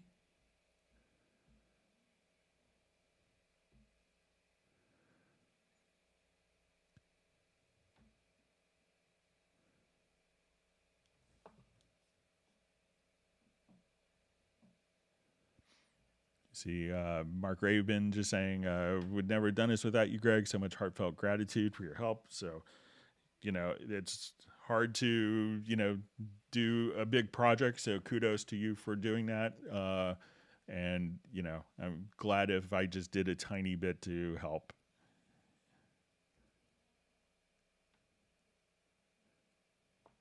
I'm looking forward to listening to it.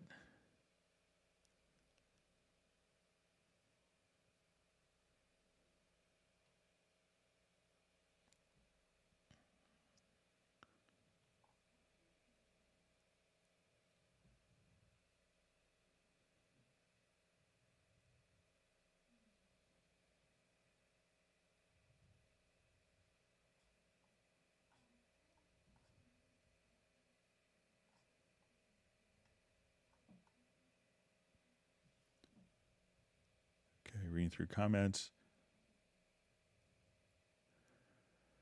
All right, so I just see a question. Can you set the key signature for the entire song? So it's really just kind of done in the chord track itself. So once you have a chord track activated, you can come, and if we have the show scales, we can now just kind of click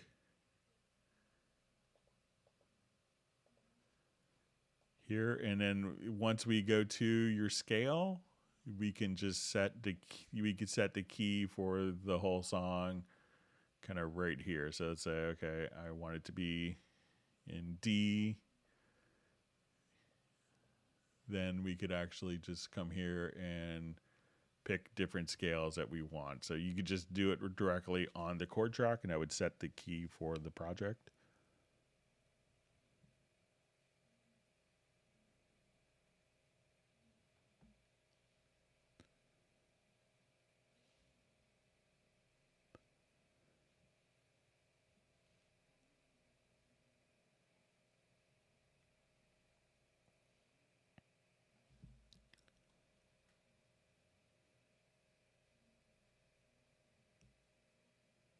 Okay, read through some questions.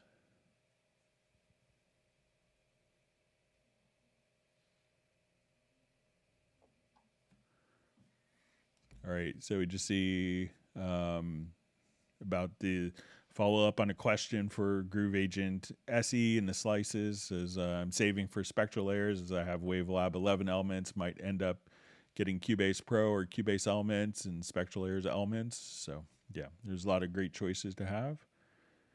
All right, so Michael Teams wants people to whack the like button.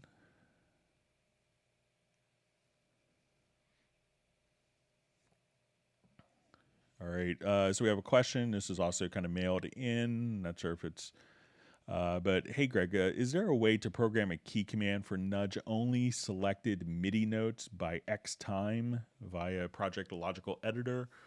So we could do it just in the Logical Editor itself. So I made this preset right before we started the live stream. So let's say I wanted to move just the selected notes.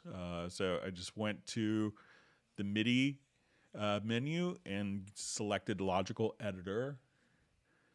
And what I want to do is to just say we want to select notes. So we'll say type is equal to note. Under function to start with, we're going to say transform. And then we're going to say property. And we'll say property is set to event is selected. So once we have the event selected, so this way it will only affect notes that are selected. And under action target, we'll say position, and here we can say subtract, and I just chose to do it by a 16th note. We could do this in seconds, samples, frames, you know, PPQ. So now if I just say, okay, I want to take all the notes that are selected, and at this point I could just apply to move the selected notes over a 16th note without affecting everything else. Now, if I wanted to do the opposite and add a 16th note, I could now just come over here, and instead of under operation, we choose add. And now I could come right here. And now when I apply, we'll move the selected notes, not the other notes, but just the selected notes over 1/16th note. And we could change that value, obviously. Once those are set, I think I saved this as a preset. Move selected notes by the 16th note early. So now when we go to our key commands, we would find these under Process Logical Editor, Process Logical Preset. And then you could just say move selected, sorry for my typo and 16th, but move selected notes by 16th earlier, and then you could define a keyboard shortcut to actually just trigger this, and that would move it, and you could save one for moving it 16th note later or whatever rhythmic value you have. So.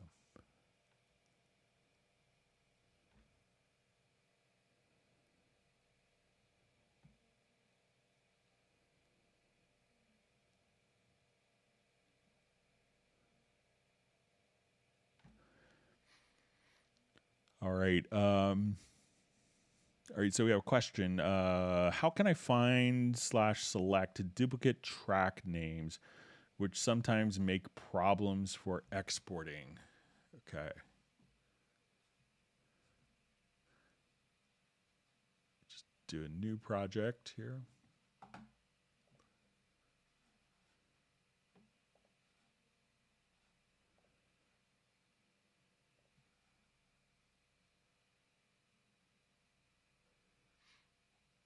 Right, so let's just add 24 tracks, and I wanted to label some of these bass.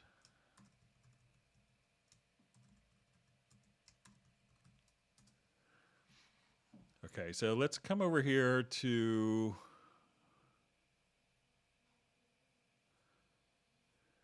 all right, so just seeing if we type in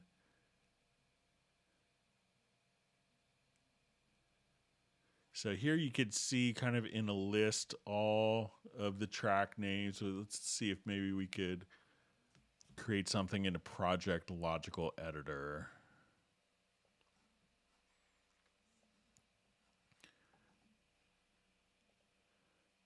So we'll just say select. I don't think we could do it in a logical editor.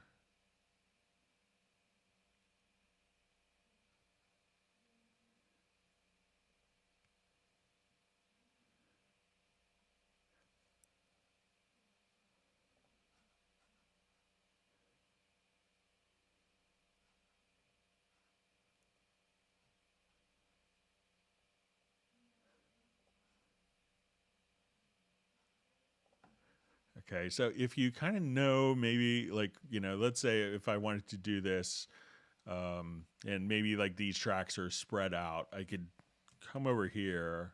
Like if we have problems, I don't think there's a way to automatically, you know, but if you know kind of your naming conventions, I could come over here and I'll say, okay, let's select all tracks that have the name bass in it.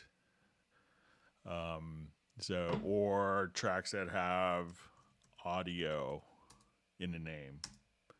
So at this point, we could look for errors, but I don't know of a way to automatically have it look for duplicate track names.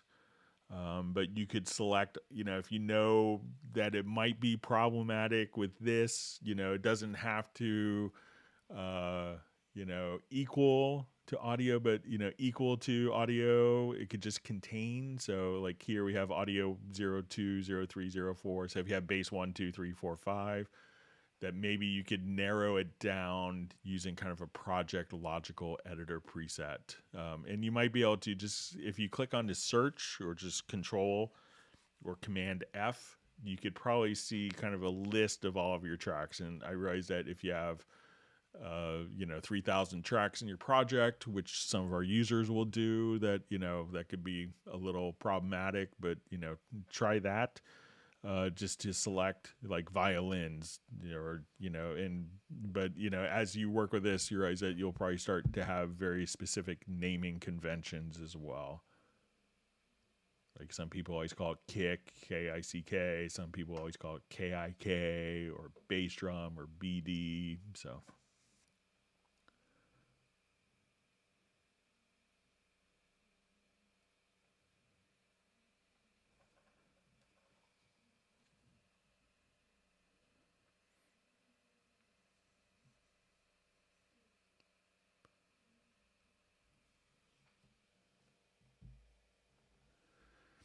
All right, so we have a question. Hi, from Connecticut. Is there an easy way of creating MIDI notes from audio? For instance, I want to convert a clean single notes on a guitar to a MIDI note. So if it's single notes, you could do it pretty effectively using Very Audio. So let's say if I wanted to go to this, and I'll just take like maybe this bass line here.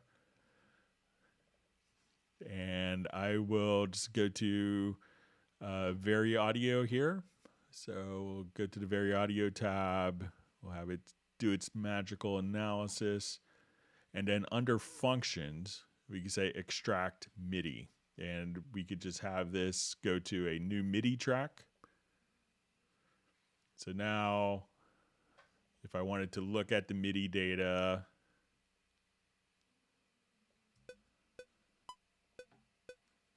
so I'll activate the project first, that would help.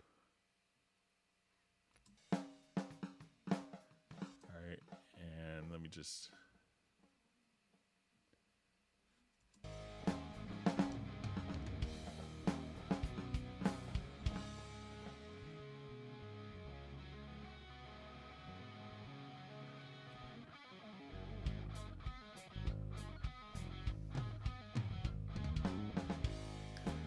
all right, so let's say if I just want this to follow, I'll just come right over here.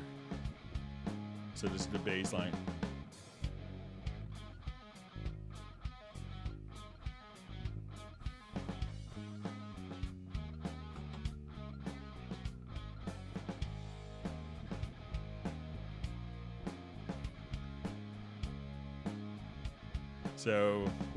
So once again, to do it, you could just take, the single line guitar part, go to Very Audio,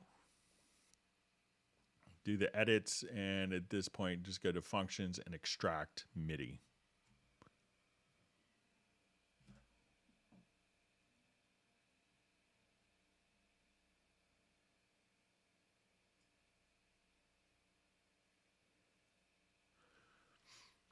All right, so let's go through some more questions here. All right, so we have Alexander checking in from Moscow. Thanks for joining us.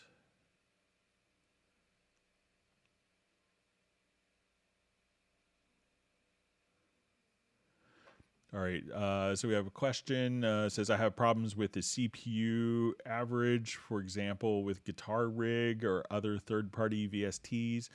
Will more RAM help or only better CPU? I have an i7, 16 gigs of RAM. So, having more memory can't hurt, but usually it could depend on the type of plugin it is. So I would say like a guitar processor might be utilizing more CPU. If you're going to be doing like large sample libraries, you may want to, definitely having more memory would be beneficial for that. I have a feeling that's going to be mostly kind of CPU, upgrading your CPU would benefit from that. And I know that NI is kind of working on, migrating to VST3 plugins, and that will help as well as there's different ways of not having the CPU utilized if it's not playing stuff. So, but probably with, you know, and if you have the capability of, you know, splitting different plugins, you know, a lot of times, you know, we see this with VST instruments where people have a VST instrument and they have like, you know, 32 sounds, 32 parts loaded in an instrument, and not all instruments will scale across different processors as effectively. So sometimes, you know, one instrument may, you know, people will load up 32 sounds in one instrument and that's stuck utilizing one CPU core, and that could make your system crawl as well. So so sometimes, if you know, stacking different plugins on the same track may not spread the CPU usage by how the plugin is developed. So, but if I had to say, you know, if you had to pick RAM or processor for guitar plugins, I would probably err on the side of processor.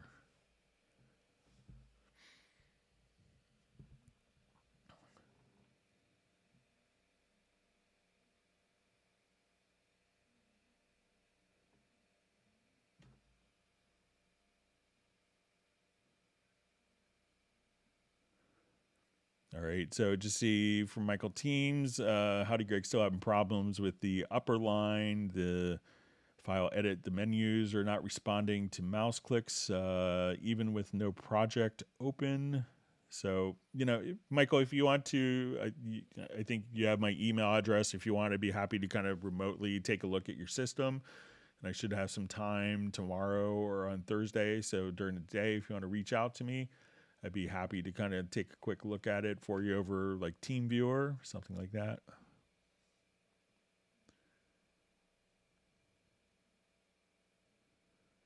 Let me see. Mark Rabin is also a point on the CPU utilization is, you know, also try raising your buffer size after you've recorded.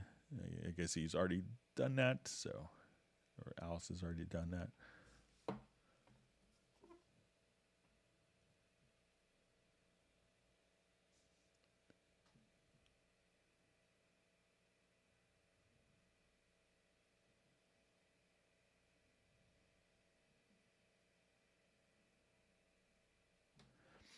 All right, so we have a question.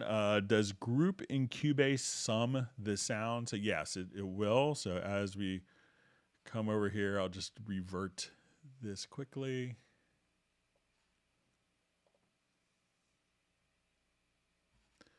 So when we want it to come over here, so let's say I take all of my drum tracks, I'm going to add a group channel to them. All right, so now... So if I wanted to just come over here and even apply like an EQ, or let's say I get to channel strip,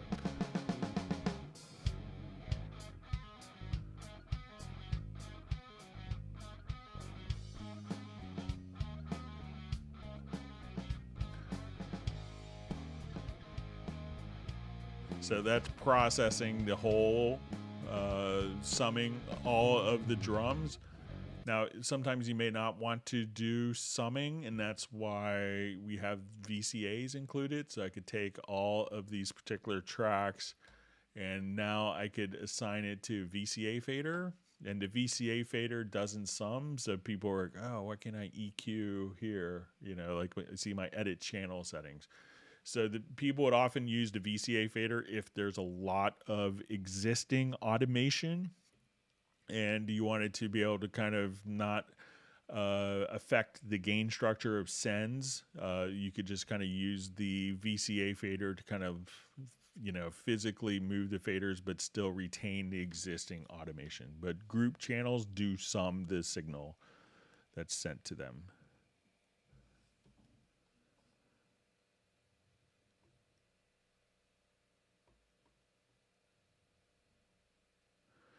All right, so the question is, and this may be kind of, if I put instruments to 2 or 3 groups, will the sound be louder? So it won't necessarily be louder unless you have actually increased the gain on the groups. So.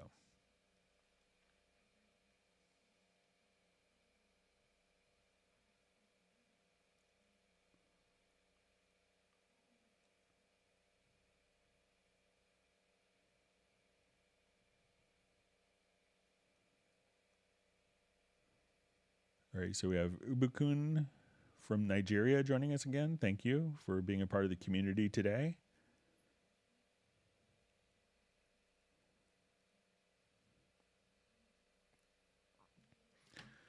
So we see sorry,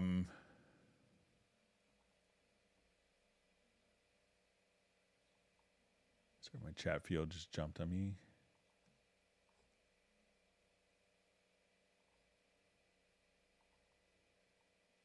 So I have lots of questions in my future. All right.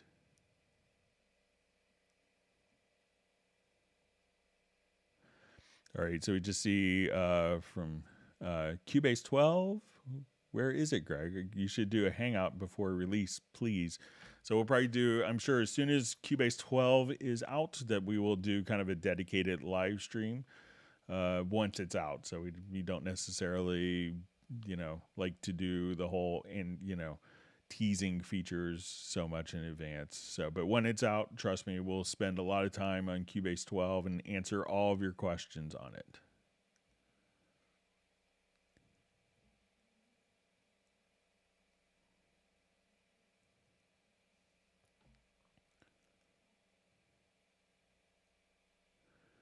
All right, so we just see a question. Can you create a gliding or portamento 808 in Backbone like in the sampler? So I haven't worked with Backbone extensively, so I'm sure it can be done. But let's see if I could find it quickly. If not, I may have to circle back for it.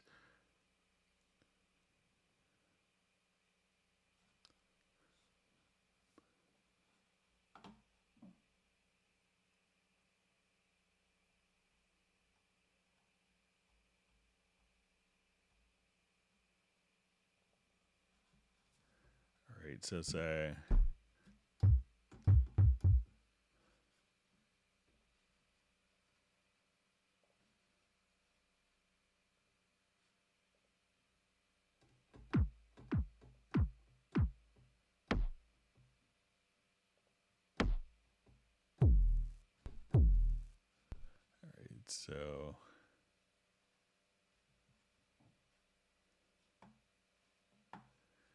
So I think if you did it, it would probably be in the noise, in the pitch.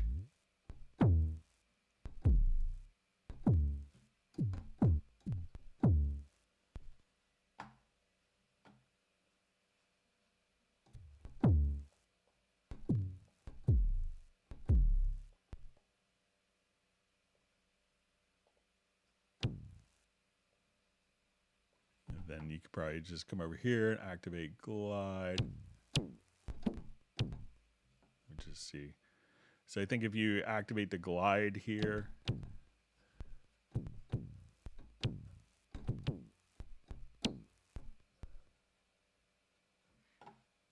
and let's see if we could.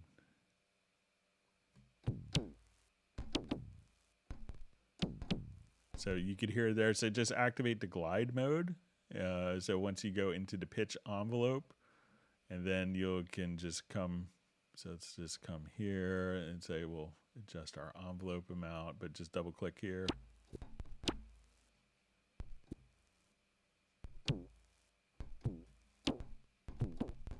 So, and now just try the, so try that. I could do some more research on it and do my homework for Friday's live stream if you want, but I don't think you'd have any problems.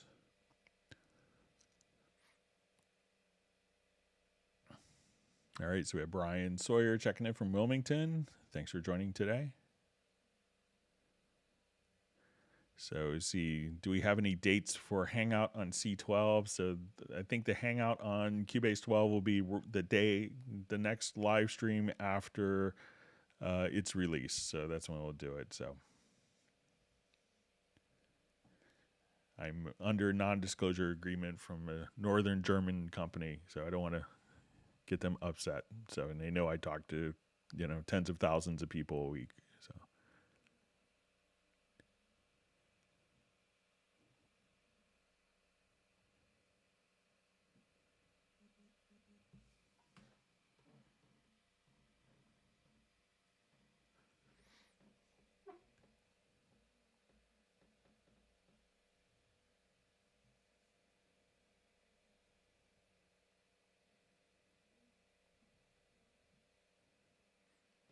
and Jazz Dude says, it's a great comment. If you all hit the like button, it'll help to release Cubase 12 sooner. So,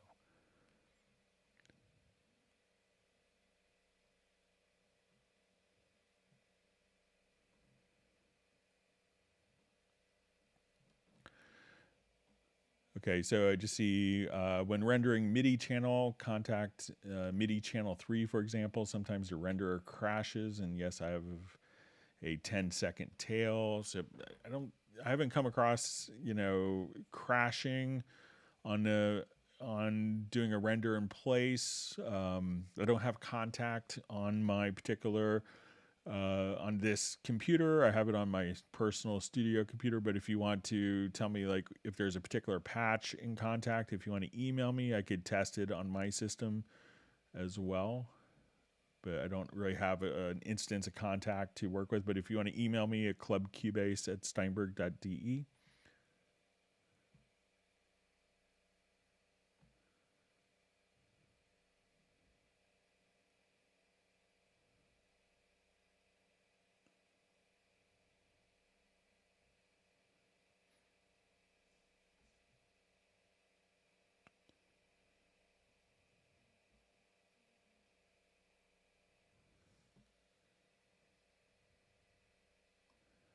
Just seeing comments on parallel processing and why you need to send to two sources. If you have a mix wet, kind of a mix dry knob on your compressor, and it's just because not all compressor plugins have that.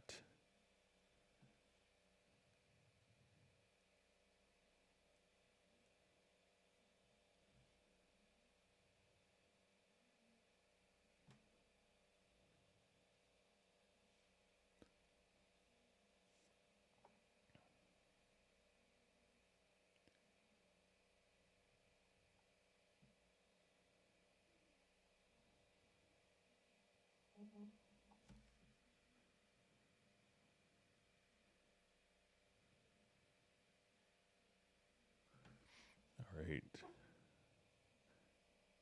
Just reading through more comments. About 18,000 emails have come in since I started the live stream. So.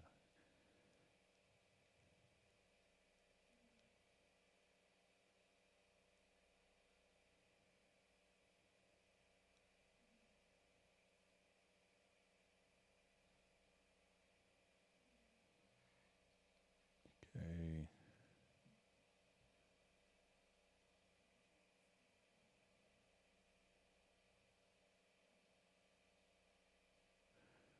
All right, so I just see it seems like Cubase 10.5 is so expensive compared to Cubase 11 here in UAE. May I know what's behind that pricing? So I think, globally, I'm not sure what's going on, with the distribution in United Arab Emirates, but, that there was no change in pricing from Cubase 10.5 to 11. So at least not in the United States, or I think globally it was pretty much, it's maintained its pricing. So I'm not sure if there was some tariffs or something like that that could be local to the market that were, relieved, something like that that could change pricing.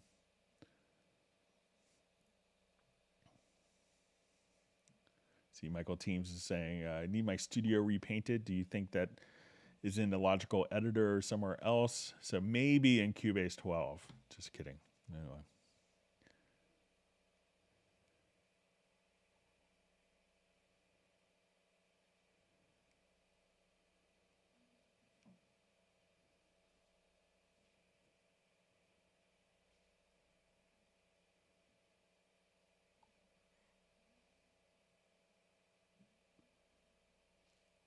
All right, so we see Graham Witcher on the live stream. Thanks for joining it. For joining.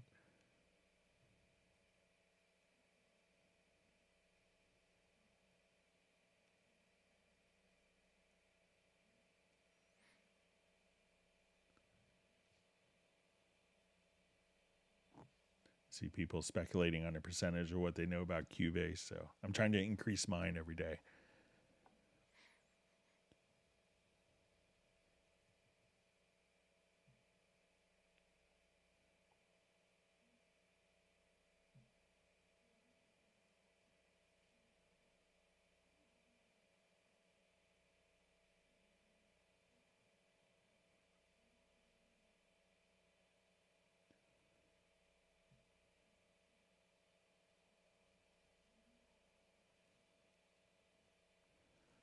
See, Graham just saying it at Royal Wouton Bassett.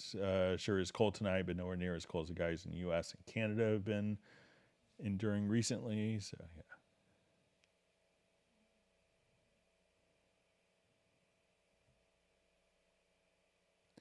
So we see Leonardo thinks the manual is very boring. So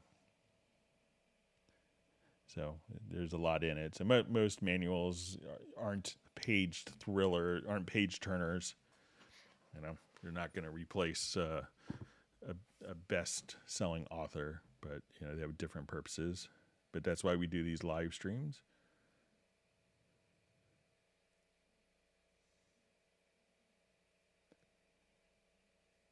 There you see Michael Pierce is coming out with his soup selection today to pass on to Michael Teams, since it is winter after all.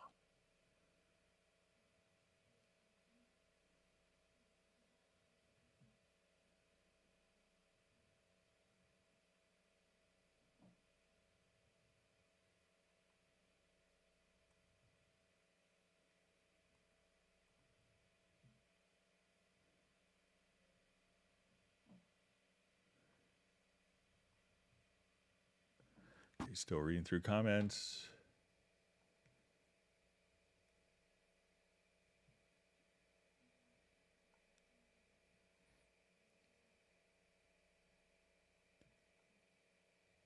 All right, we have Chris Hallam from Columbia, South Carolina. Thanks for joining.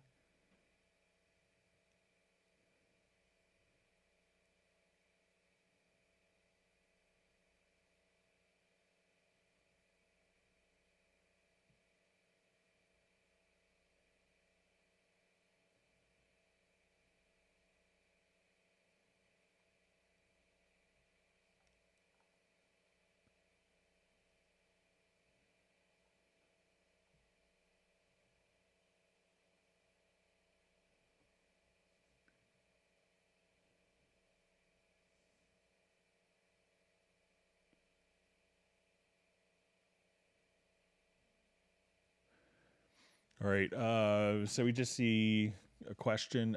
How much and what kind of sounds would you layer for a snare sound? So there's all sorts of different, a lot of people do things very differently when, doing snares. I've seen people go through, Daryl Pearson, who was on a few months ago, he was on one of our Zoom end of month meetups, and he was telling me a great story with he was just shooting basketball with Dr. Dre, and he was just asking, man, how'd you get that kick sample? And he's just like, listen, and it just kind of kept bouncing the basketball off the wall while they're talking. And he's like, no, he's like, you're not telling me. He's like, and what it was, like, the whole kick sample was actually him just it was the sound of the basketball hitting the wall, and that's what they sampled for the kick, and they just pitched it down a little bit. Fred Corey, who's also on one of the Zoom meetups, he's kind of a recovering rock star. He was the drummer in Cinderella, and he was going to be working on a project. I'm trying to think. It was Mike Shipley, who was the engineer on a lot of Mutt Lange projects, and he did like Back in Black and stuff like that, you know, amongst many other, like, you know, the Def Leppard records and stuff like that. And, you know, he was, you know, and Fred was just going to pick his brain. I think he was like, you know, killed by his girlfriend or something really mysterious, like stabbed or something really horribly unfortunate like that.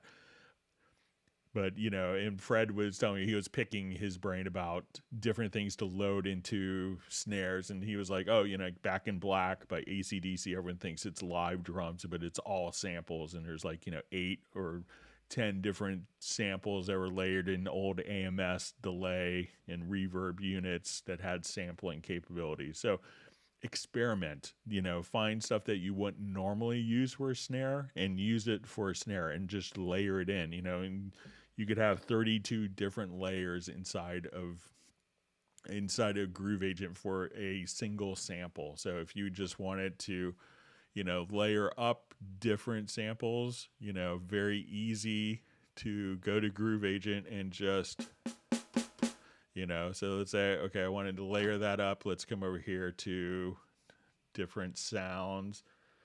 So let's say, okay, I just want it.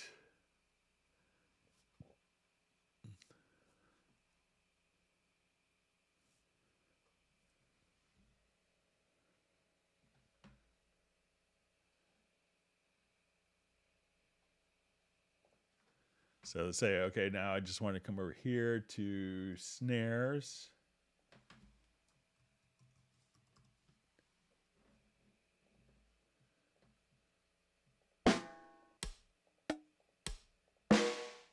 So I'll just come right over here and we could just drag in.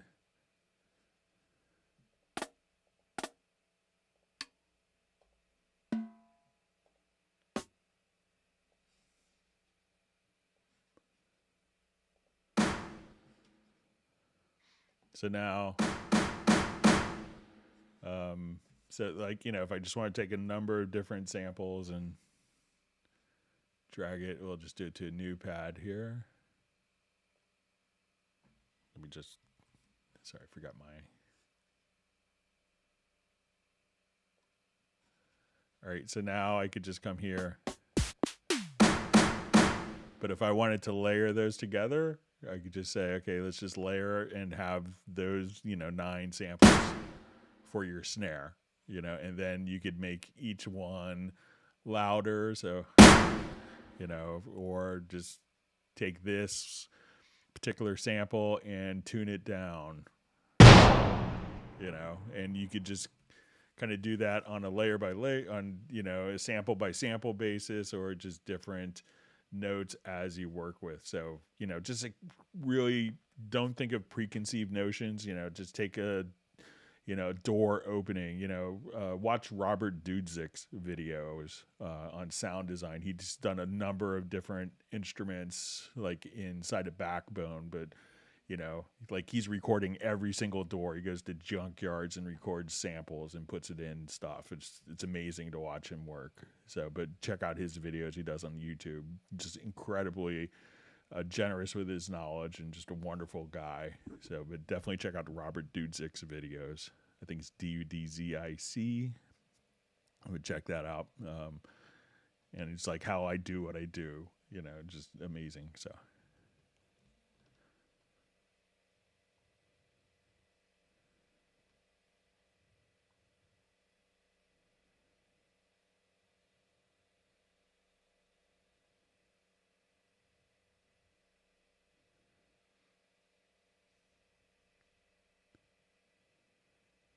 All right, so just reading through comments. All right, so we see Michael Teams has sent Gareth over some more Hot Mess songs, so look forward to playing bass on it.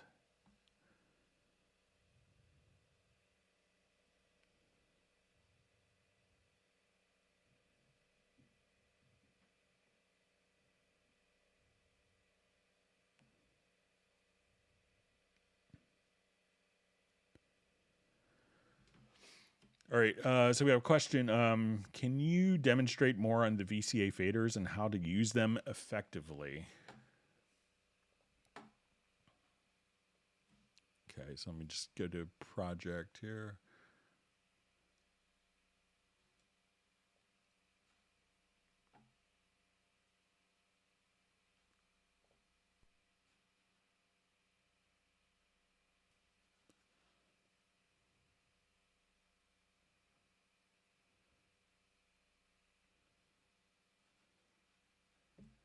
Okay, so let's say I have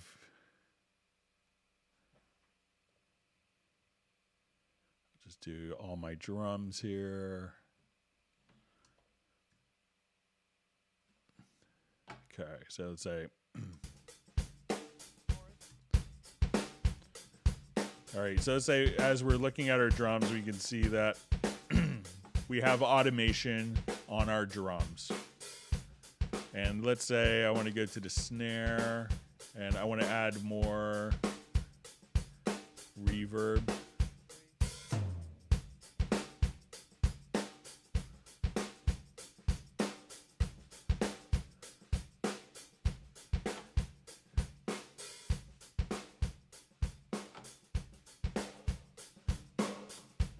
All right, so a lot of times when we want to assign these to of VCA, I'm going to take the selected channels here.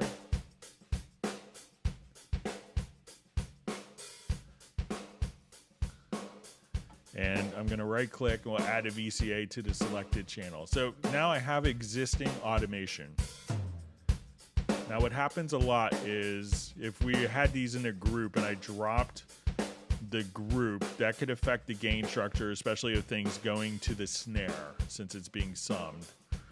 So now what I want to do is to bring down my drums, but still keep that relationship where you listen to the snare.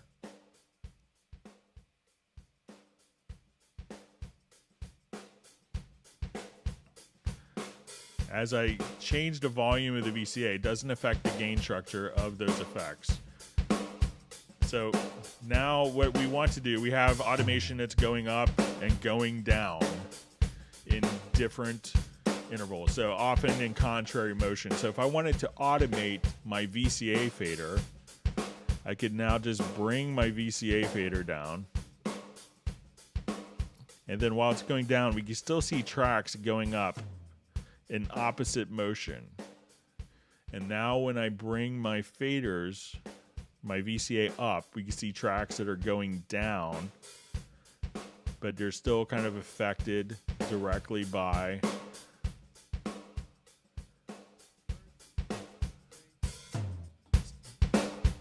so now that I've automated that, we can see that when we go to our drums that we'll kind of blow this up so we can see that we have almost two different automation lanes. So we have what is in white, our actual automation.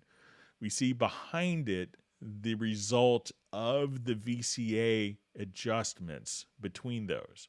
So now if I wanted to maintain kind of the existing automation but bring it all down or up collectively as a group, that's what we could do. And if we wanted to basically consolidate or coalesce, to make the VCA automation, the result of the VCA automation automatically applied to all the selected tracks, I could go to the right-hand side here and we see this little drop-down menu and we'll choose Combine Automation of VCA and the linked channels. And now we could see that the resulting changes brought by the automation of the VCA have now been applied to the particular track. So just like that. So that's why you would want to use the VCA. Again, it doesn't sum, and when you have a lot of automation going on, that's when the VCA can come in really advantageous because it's not going to change the levels of the gain going to different effect sends.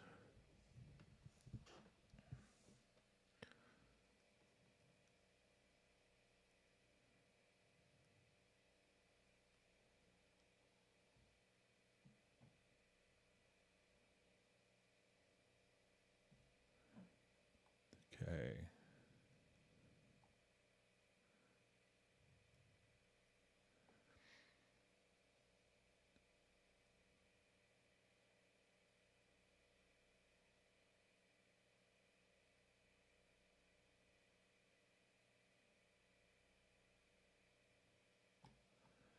right, just reading through comments.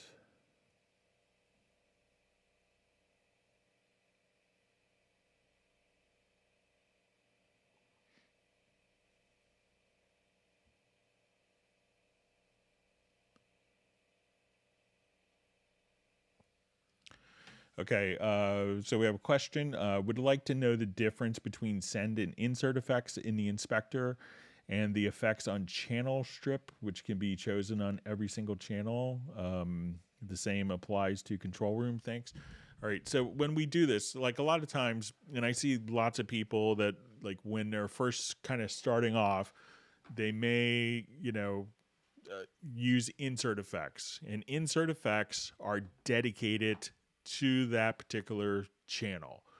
And sometimes you may, and I see a lot of people kind of starting off and they want reverb on all the drums. They would put a separate reverb plugin, kind of the same reverb, the same settings, the same environment, the same ambience. They would apply, put that across all the different tracks as inserts. And that could take a lot of CPU processing. So inserts are dedicated to the particular channel. Sends, we could send the effect. So let's say I wanted to run one reverb. So let's say as we listen to this,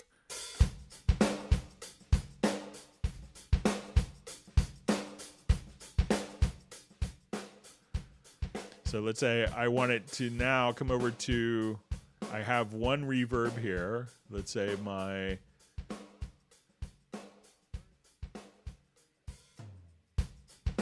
it's always funny here, drummers in recordings when they're counting. So we have one reverb now. So if I want multiple tracks to go to this reverb, I could go to my kick, and now I go to the reverence, and now I could send varying amounts of this track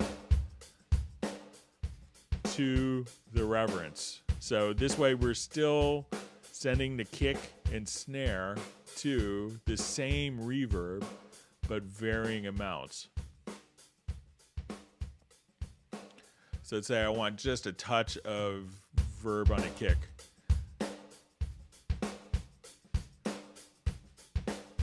But instead of having, like 12 of, if we had 12 drum channels, instead of having 12 reverbs, which could kind of, really, take a good hit on your CPU, we could use sends to send to different effects that are going to be shared so that your drums could sound like it's in the same room as the vocals, as the guitar, as the brass or strings, so that you could have kind of a sense of continuity and kind of making it very homogeneous sounding. And when we deal with the effects on the channel strip, again, these are dedicated. So a lot of times when we deal with large format consoles, the consoles will have a noise gate, will have a compressor, an EQ. You may have, and if you're going through tape machines, you may have magneto. You may have, like, your dynamics may be able to be used as a limiter as well. So instead of having to utilize, let's say, 6 plugins of your inserts, we could use our channel strip to do that for every single channel. So again, a lot of, traditional large format analog consoles would have all this processing on every single channel so that you wouldn't have to necessarily, go to load in and have tons of outboard gear. So that's why you use the mix console. And then you could implement different flavors of processing with inserts for third-party plugins. All right, so let's move on. Thanks for all the great questions.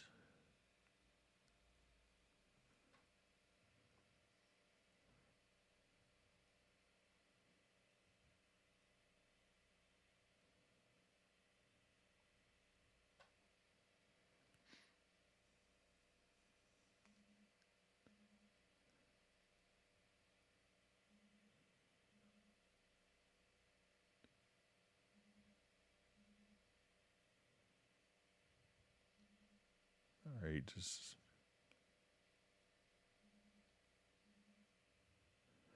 So we see Michael Pierce just saying not to mess with Northern German companies. So yeah, I've kind of represented him for almost 30 years. So I try not to irritate him. I like my job. So.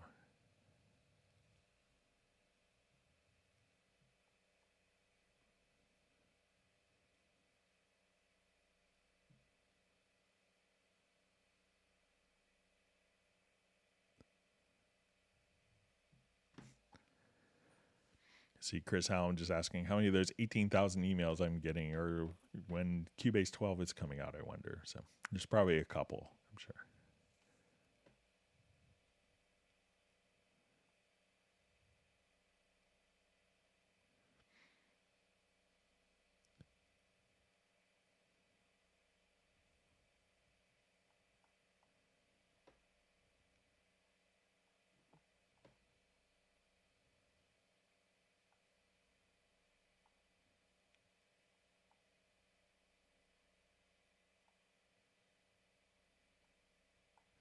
All right, my chat field jumped on me, so let me just, okay, I think I'm in a ballpark where I was.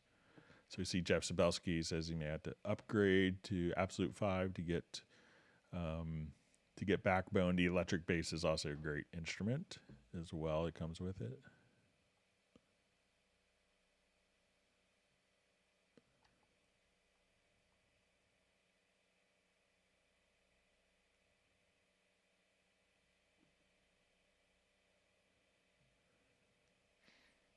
All right, so just see, why does the dB change per track even if I don't change the volume or velocity?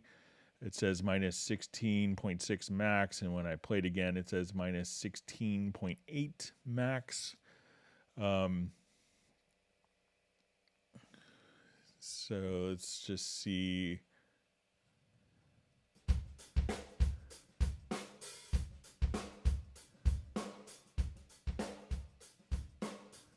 So is it on the meter peak level that you're noticing this, or is it just on the channel volume level? So it seems like it would be consistent, but I'm not sure if there's, different, if what routing or if there's processing on. The one thing that you could try is just to see if you notice any changes if you just create an audio track. And let's make a stereo audio track, and I'm just going to bring my control room volume down here for this. And let's say as an insert here, I just wanted to go to my test tone generator.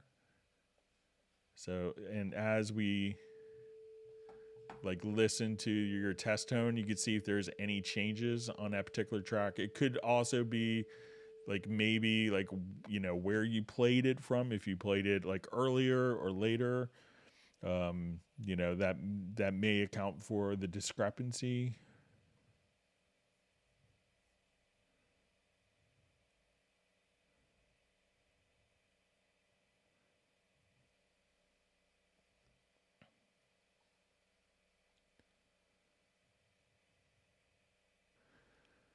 Okay, we have a question. Can you explain what is the purpose of having 3 mix window consoles? So if you have a number of different tracks, so people may use mix console 1 for audio. They may use mix console 2 for, for groups and effects channels. So when I come over here, I could say, okay, this, I want it to see, only input channels. Or let's say I wanted to see my, let's say I want to see groups, VCAs, and outputs, and instrument channels. So, so you could pick different types of tracks that you want to see. So you may want to see tracks 1 through 48 on one mixer, and 48 through 96 on mixer 2. So that you don't have to scroll. So inputs and outputs, groups. I just want to see effects. I just want to see instruments. And you could have different mixers with different configurations independently for that.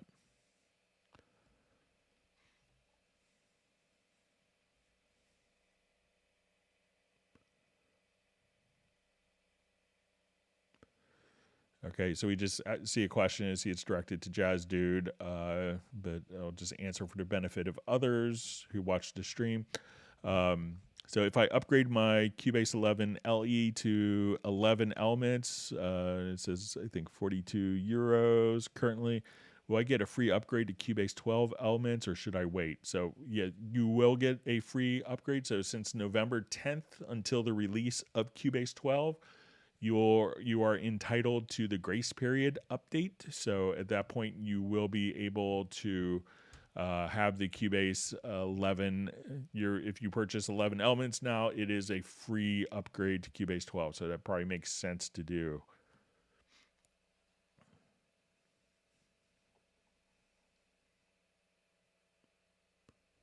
All right, so we see Benny from Sweden checking in. Thanks for being a part of the live stream today.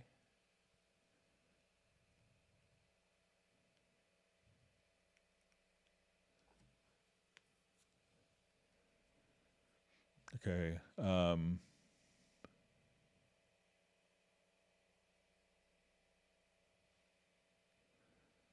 Okay, so we see, a quick one just from Michael Pierce. I'll grab a screenshot for another time. Any idea why the UI in the inspector gets truncated vertically for folder tracks in C11 Windows? Can only just about make out the equal sign. So let's take a quick look.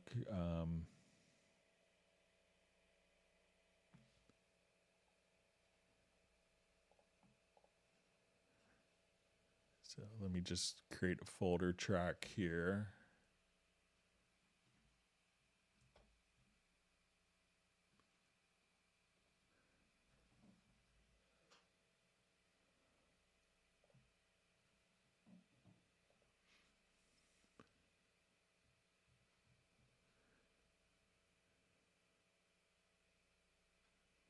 All right, there. Sorry, I'll just add these tracks to the folder this time.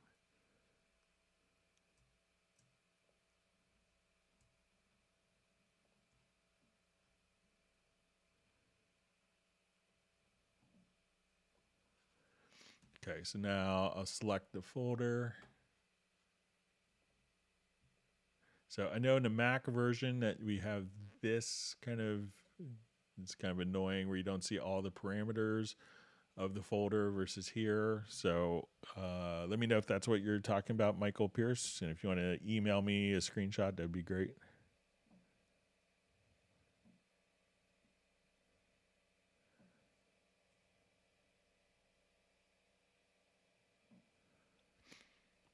All right, so we see a question. Is there a way of changing the color of just my media bay when I press F5? Thanks in advance. All right, so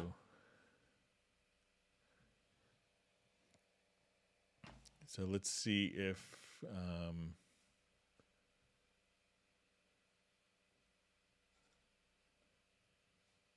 we could do this with the preferences. So if you wanted to, not sure if we could adjust.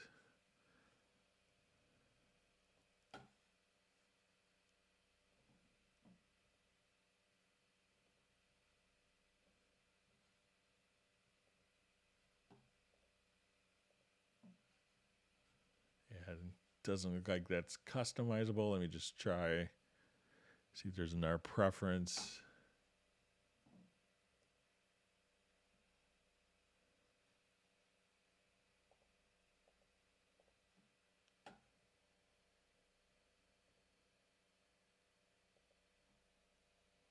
So we could do it on the project window, but I don't see it.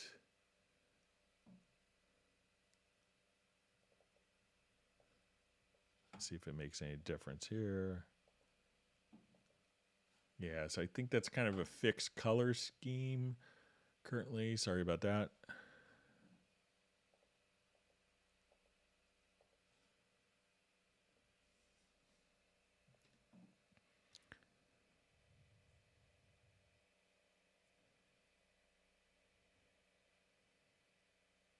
But let me know if I misunderstood that question. You see someone C notes saying you used a soccer ball as a kick sample. So yeah, get creative. It's things you would do when you had big budgets in the early days for records.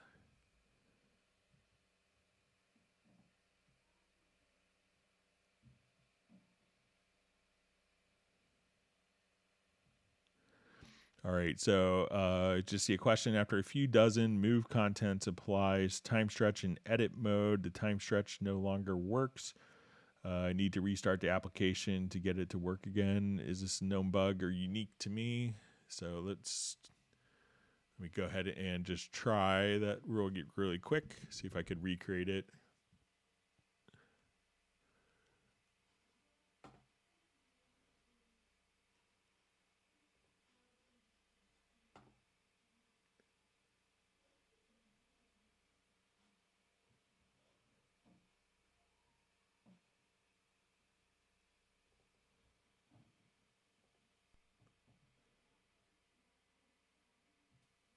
So I'm not sure if it's, I'm assuming it's for audio, but let me just see if it's for MIDI data too. So.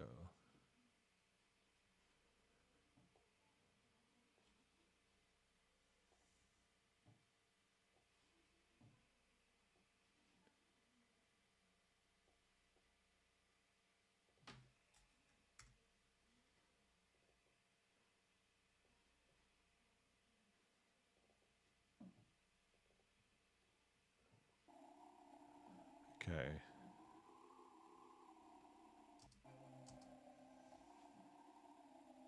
Okay, so let me just come over here and I'll make sure that we have edit mode active in the transport. All right, and I'll switch my mode here to sizing applies time stretch.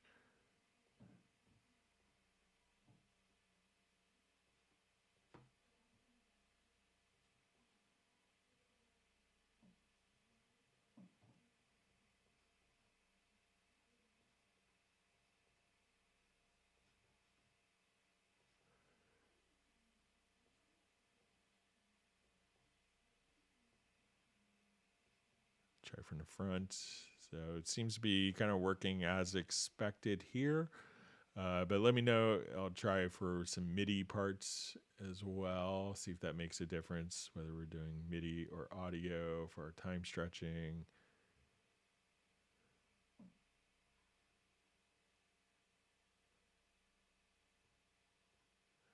But that all seems to be kind of working as expected.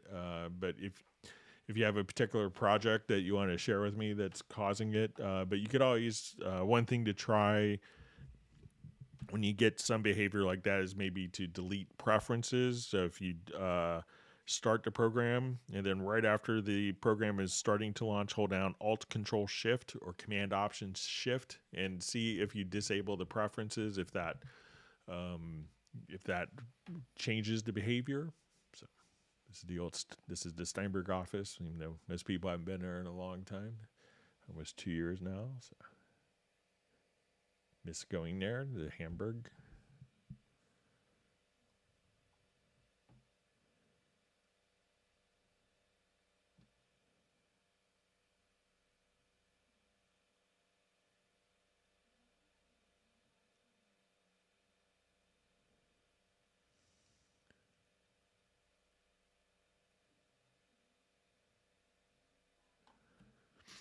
Okay, so we have a question. I wondered if there's a way to save MIDI files from project window straight into Media Bay instead of export MIDI files or dragging out to desktop. So,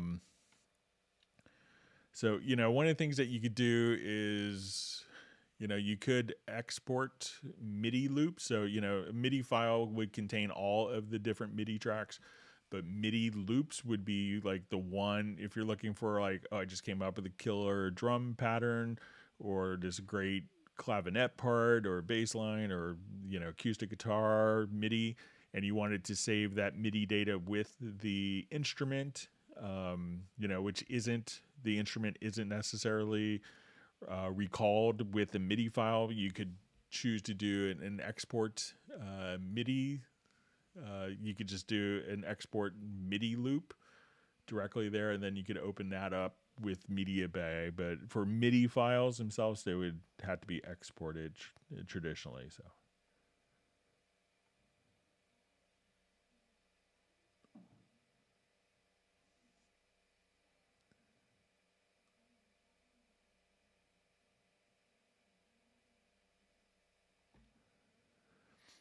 All right, so we see question, can I control input from Performer in Pro 11? I use Connect 5. So, you know, if you have this set up, so let's say we'll come over here to our VST Connect. I don't have it currently configured. But once you kind of come over here, you can go to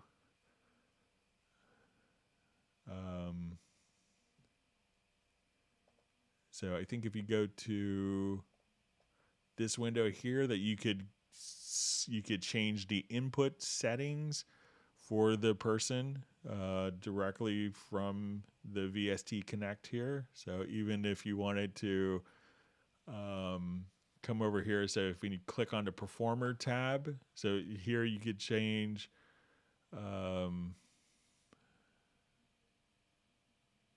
so you could change the audio device, the buffer size.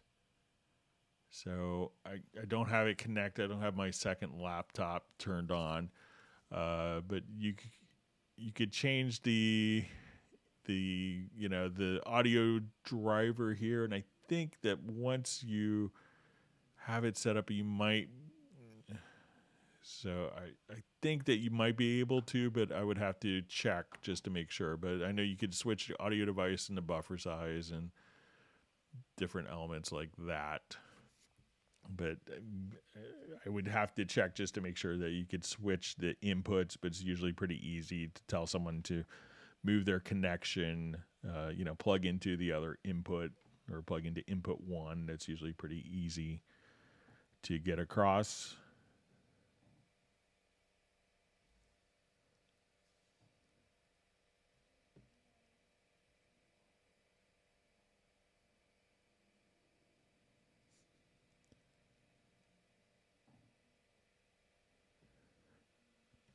All right, so we see Art checking in on the live stream. You see Leonardo just saying the Junkie XL YouTube videos, also amazing for Cubase users. Yeah, Tom is just a wonderful guy. I love spending time with him. I haven't seen him since pandemic, but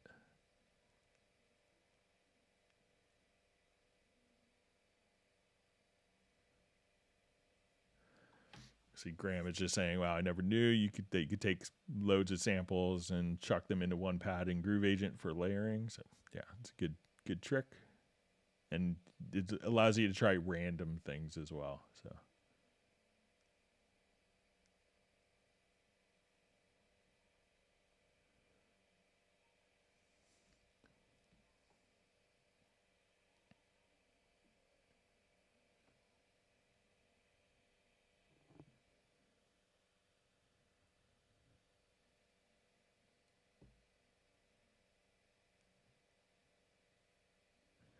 see John Costigan's going out for a walk with his wife while the sun is shining, so that's good. Take advantage of sunshine while you can, as the days are starting to get a little longer.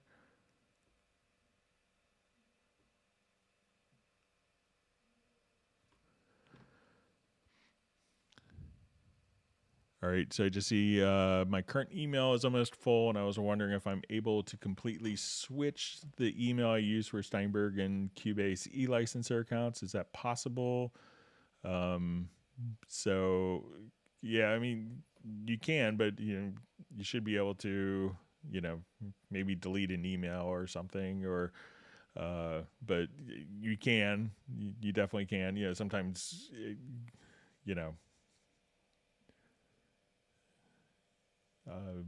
yeah, so I think you could do it just directly from that, from your My Steinberg account.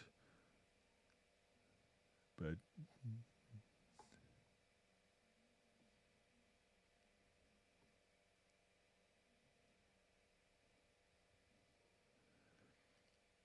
all right, so we see Michael Pierce just saying, dang, VCA automation summing, revelation of the day. So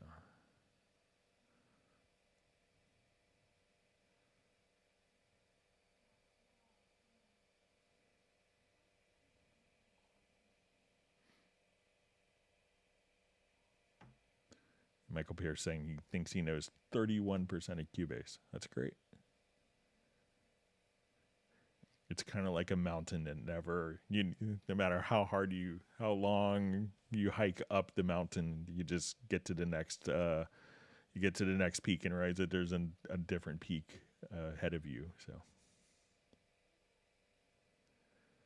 all right. So we have a question. Cubase 11 sustain pedal activates mute to all tracks and mod wheel control, not volume and modulation. How can I resolve this issue?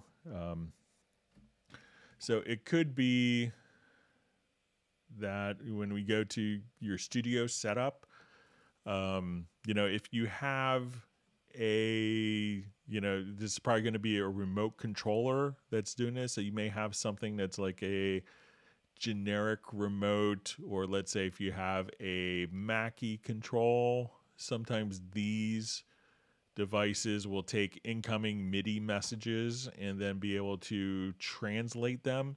So make sure you could probably see, for your controller, make sure that you don't have that if you have a controller configured here, that the input, if you have especially like a Mackie control, that it's set not to all MIDI inputs, but to the particular controller input.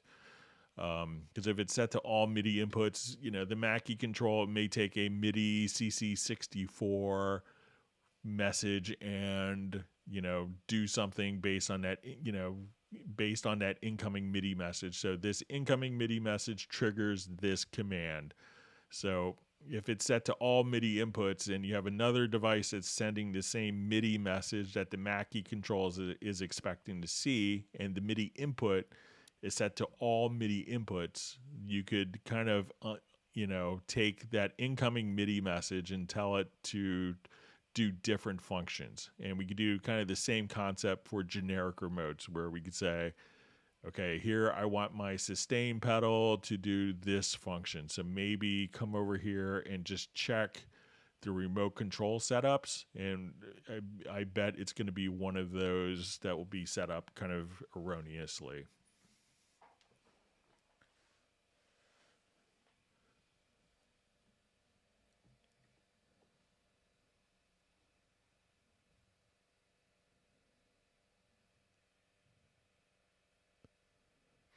Okay.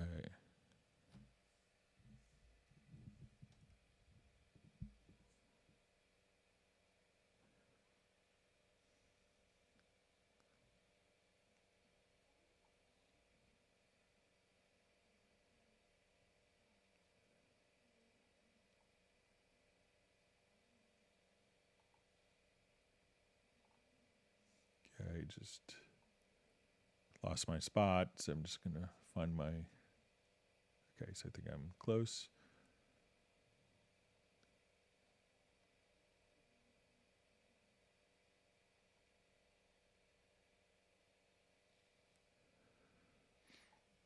So we see a question. Does Steinberg plan on adding anything to the channel strip? I would love to see a resynth section from Backbone as a plugin or a channel strip slot. We'll see if there's any changes to Cubase 12, but I think that the intention, I think it's clever to do. Sorry about that.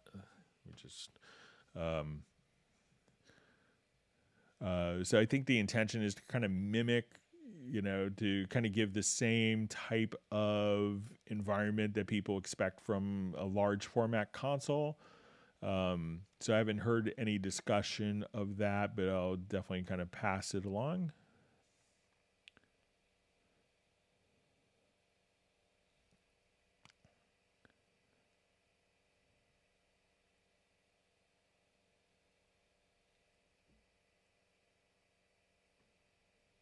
See, Jeff Sabelski is just done discussion about playing bass, so it's always fun.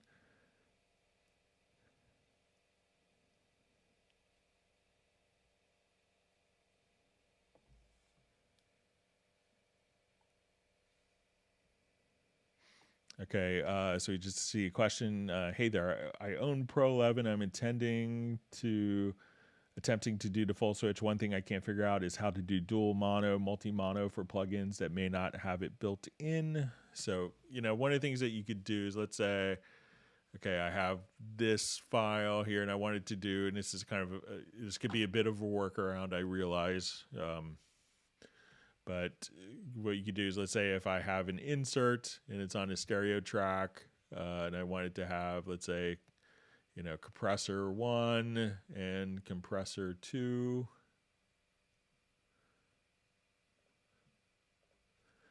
If we go here to the routing, so you'll see kind of the inserts tab, go to the routing tab, and then we could just choose these to be mono.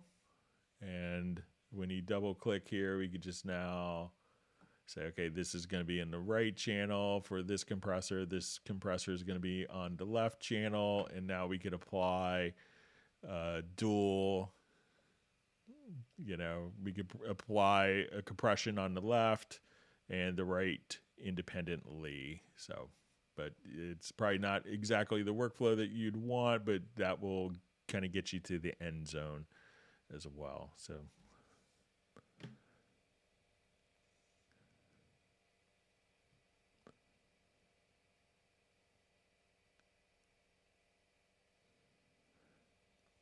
all right, so we just see how can I reduce the VST overload performance in Cubase? You know, so a lot of times it could be, you know, something as simple as like you're going to your audio interface, you go to your audio system here, go to the control panel, raise the buffer size. That's the first thing. Sometimes when people are utilizing VST instruments, as we mentioned earlier, they may load up like one instance of Halion with 24 sounds in it.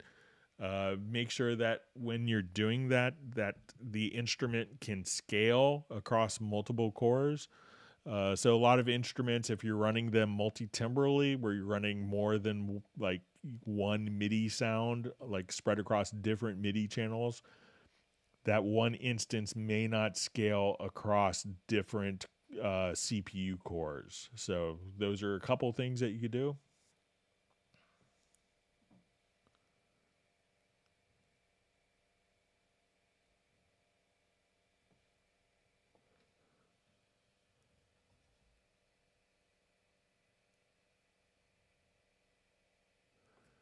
All right, we see a question from Dan Freeman. Can drum track enabled output 1 be named something different than the overall macro drum track name? All right, so let's say if I come here, let's do a new project.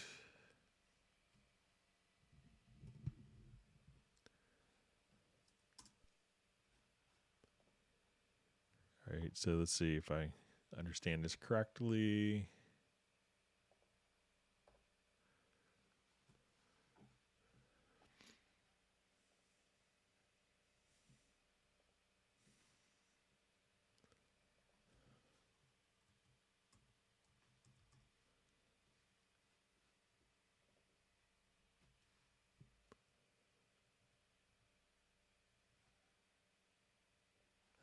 All right, so let's say we'll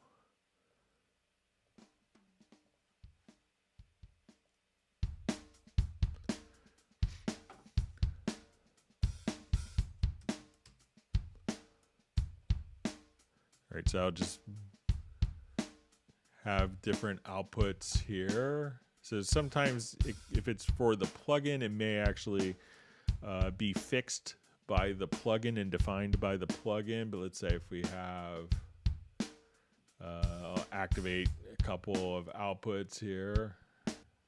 So now we go to our mix console.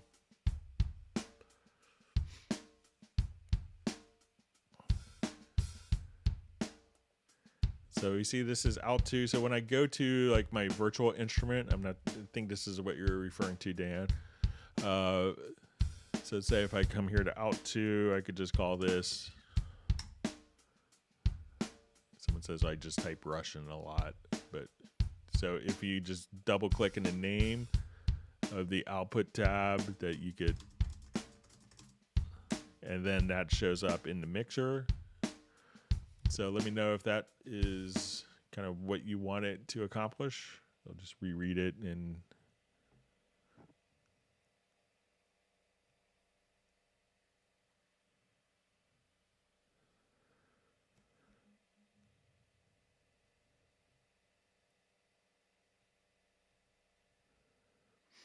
Okay, so we have a question. All right, so we see P Zone 36. Just drop in to hit the like button. Thanks for that. Appreciate it.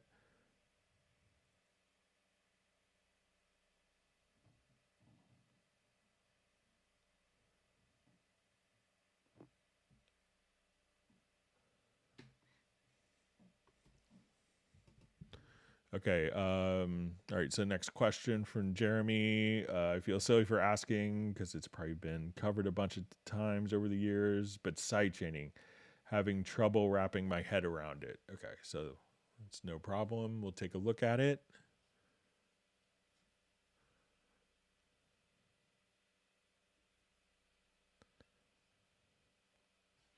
Okay. So what sidechaining is doing is it's going to kind of serve as the basis for dynamics processing from one track and apply it to another track. So let's say I wanted to take, we listen to this, we're going to have kind of like a synth kind of bass drone and a kick drum.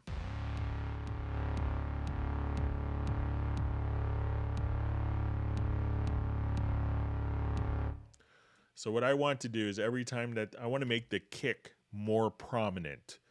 So what I'm going to do is to every time that the kick comes in, instead of making the kick louder, I'm going to take the other track and have that compressed as soon as the kick comes in. So the kick is going to be the input for the compressor on this track. So I'm going to put the compressor on the track that I want compressed. So we'll come over here and I'll just do it as an insert. And not every plugin has sidechaining capability, just so you know. So VST3 plugins have the capability of doing it, but a lot of VST2, it's not part of the plugin specification. So we're going to first turn on sidechaining. So we're going to say, look for an input from a different source. And what I want to do is we activate the sidechain. And we could go to our sidechain setup here, and we're going to add our sidechain source. So I'm going to say we're going to choose this kick. And I could add multiple sources if you want it. So we'll add that sidechain source. Okay, so we did that. So now every time that the kick comes in, it's going to compress pretty heavily the bass sound.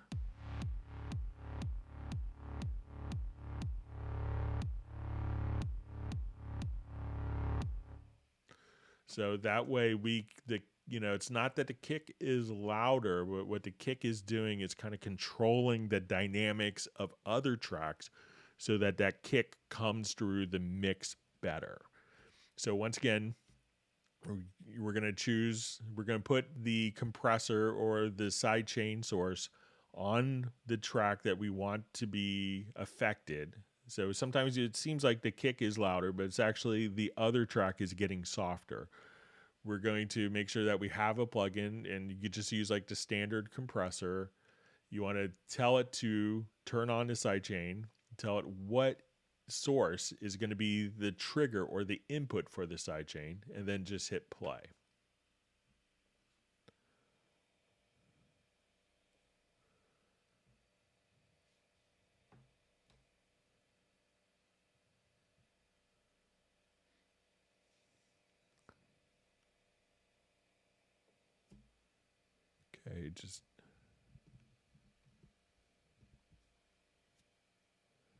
Okay, reading through comments.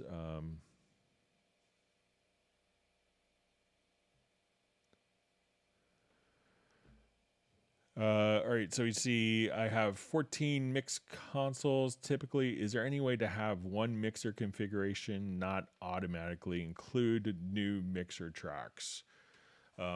So I see that, yeah, so not that I know of, so I think that it's still always going to be kind of added to different mixer configurations. So if I wanted to come here and just so people could understand, we'll go to our mix console. So we go to my studio and we'll go to mix console and we'll go to our visibility. So let's say I only want to see these. So I only want to see these particular tracks. So I'll go to my configuration agent and we'll just say show only selected tracks. All right, so now if I come and let's add an audio track and we'll rename it. And now we go back to our mixer configuration, that our new audio track is kind of automatically added to this. So I know that that's kind of not the most ideal behavior when you set up and save configuration, that new tracks will show up in existing configurations. I'll make sure to kind of reiterate that to the team as well. So I don't think that there's any changes with that behavior, or not a workaround that I know of.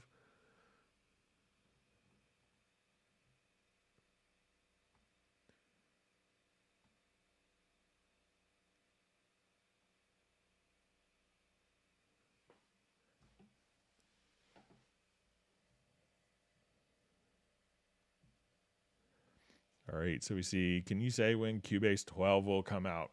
When it's ready and all finished. So, but I can't really talk about stuff in advance.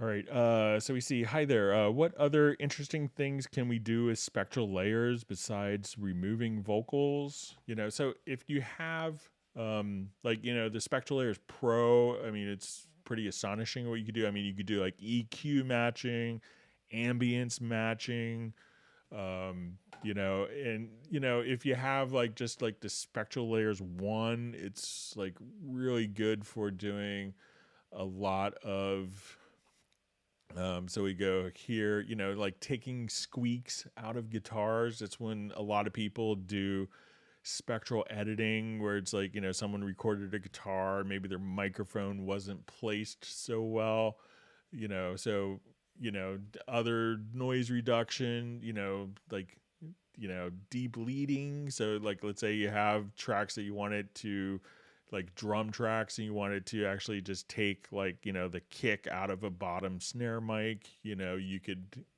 do some different things like that. So there's lots of really creative uses that you could do with spectral layers, and, you know, those are some of them. You know, really check out some of the AI engines that they've created for EQ and ambience matching are pretty astonishing.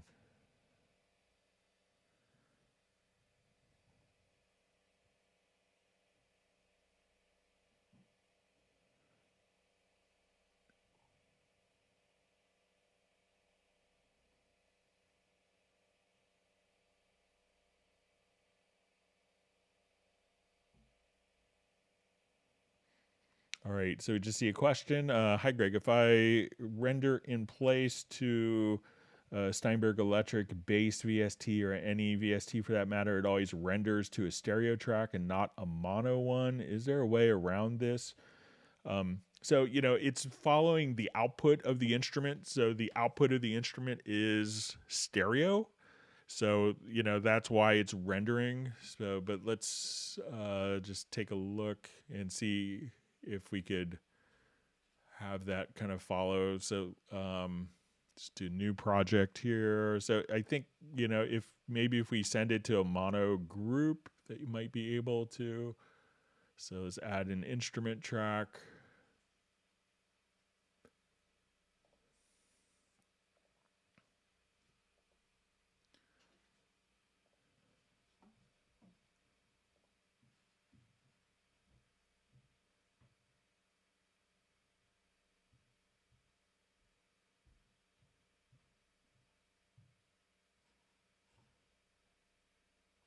Okay, let's do like a jazz bass.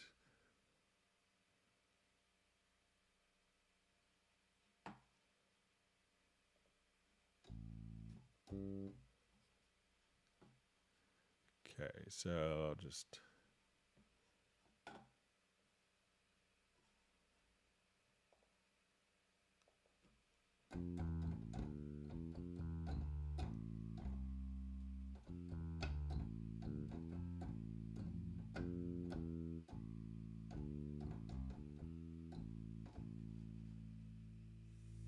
Okay, so let's say I recorded that, and let's say if I want to send this, because what you're hearing is actually in stereo.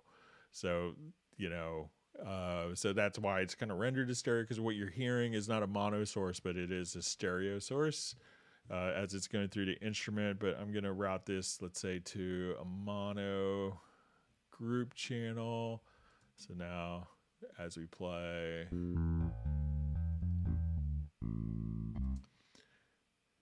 All right, and when I do a render in place, I'll select the event. That should help. And I'm going to just do like the complete signal path, which will send it through the group. And let's see what happens. If that will give us a mono. No, it still gives us a stereo.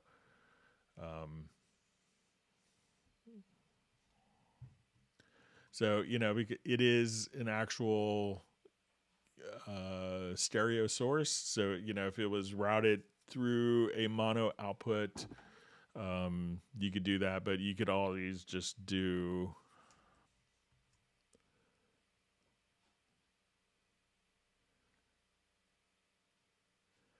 if you wanted to also just get a project and just choose to convert tracks, I think you could just do it just like that as well. But realize that the actual source itself and most VST instruments are outputting stereo, so rendering it to mono may not make much sense because it could change the sound of the source in your instrument, and the intention is to make it sound exactly the same.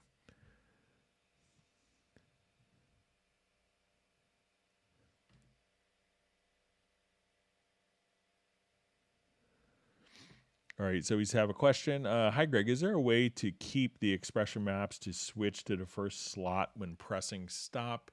I think it usually will. So let's say if I'm here,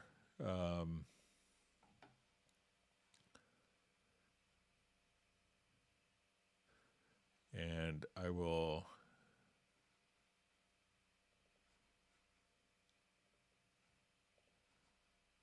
say I'll just import my expression map here.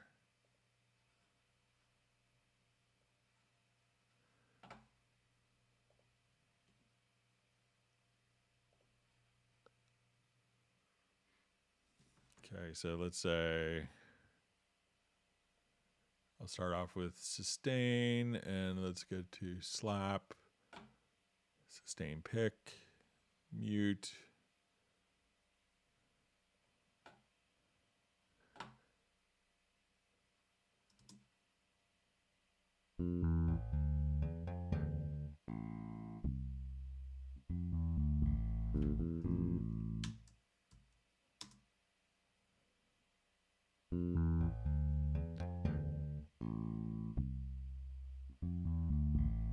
So, I mean, it will follow whatever, but I know sometimes people will actually, when they're making the expression map, sometimes it could go to an expression that's unexpected, and sometimes may just add a top blank expression that's empty so that it doesn't get reset to the wrong expression. I know that's kind of inconvenient.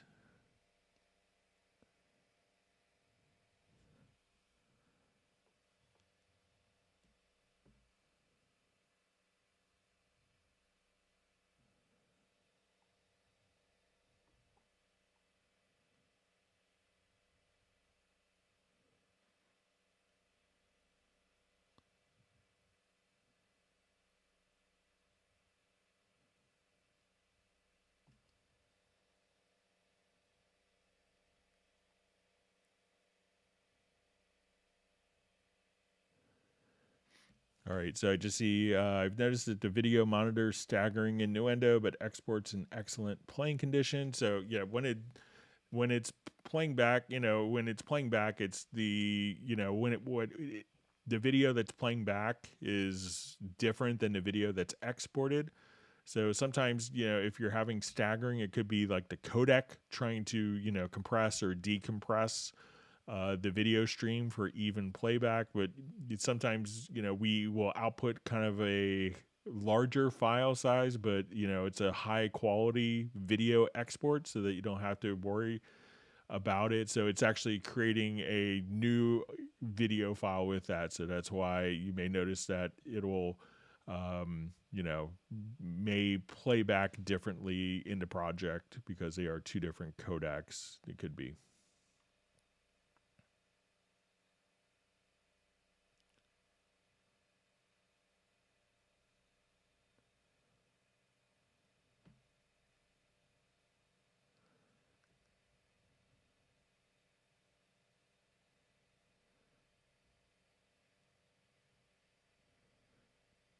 Okay, so just see, am I correct that there is no way to get the MIDI stream from Halion like you can in Contact or other samplers?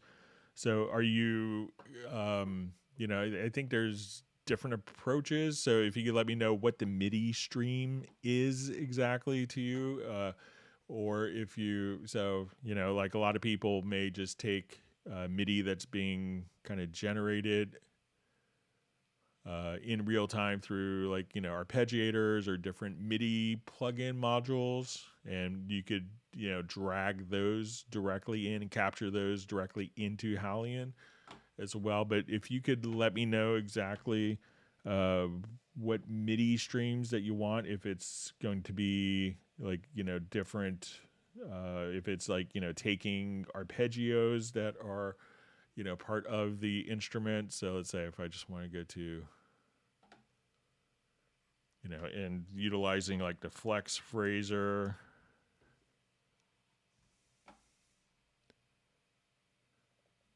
So let's say if I'm here,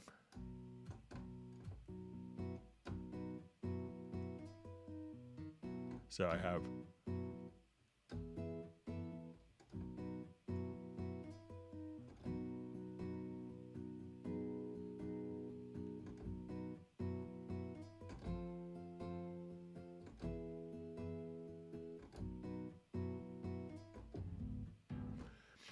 so once we're in here, we could, probably, you could go into like the flex phraser.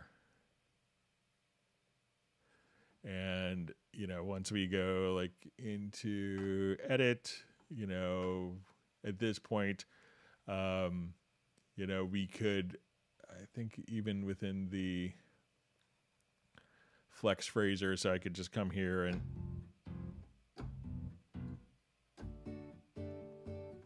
so I'll just hit record just to the right of flex phraser here, then I can just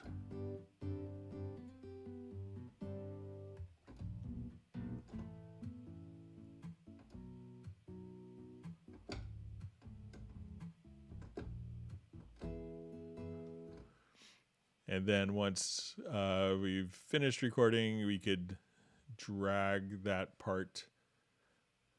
So I could just take this little part and drag it to the Halion part just like that, and we could see the result of the arpeggios. But let me know what exact information that you want to be MIDI streamed.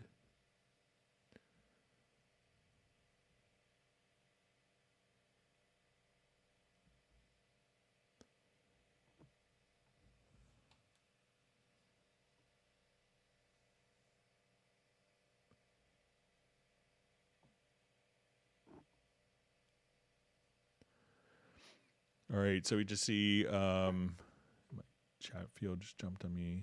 Sorry.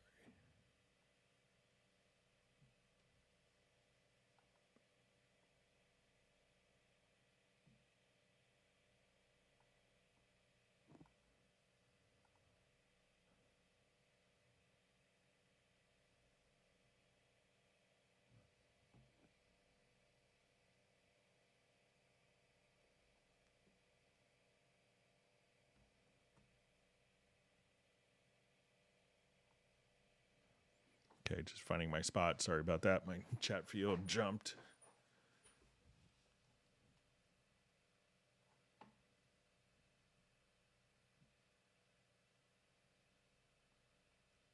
All right, just looking for my spot.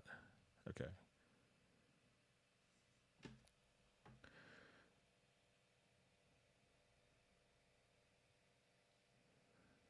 All right, so we had a question.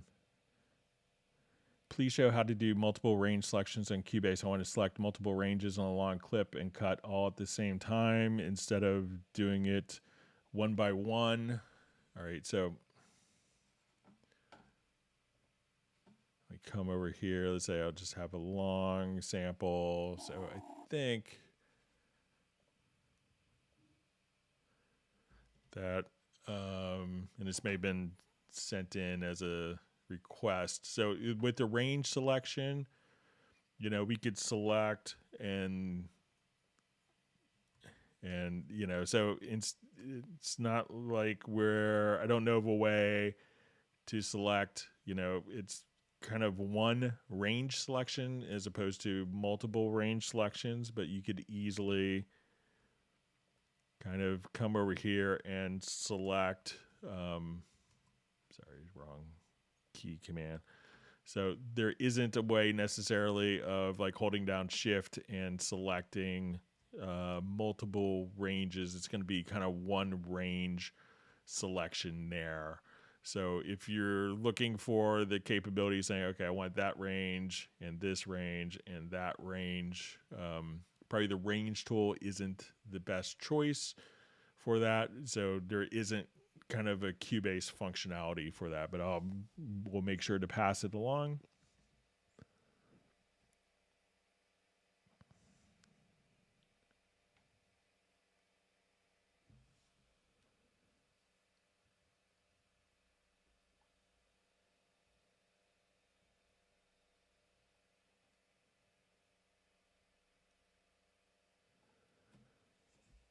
Okay, so we just see, is there a way to parameterize a project logical editor so that you can write one function and then send a parameter to it rather than duplicating it for every name or color or whatever? So currently it's kind of set up into predefined conditions. So, so it's not, you know, you have to kind of make different conditions for, you know, for different parameters currently. So.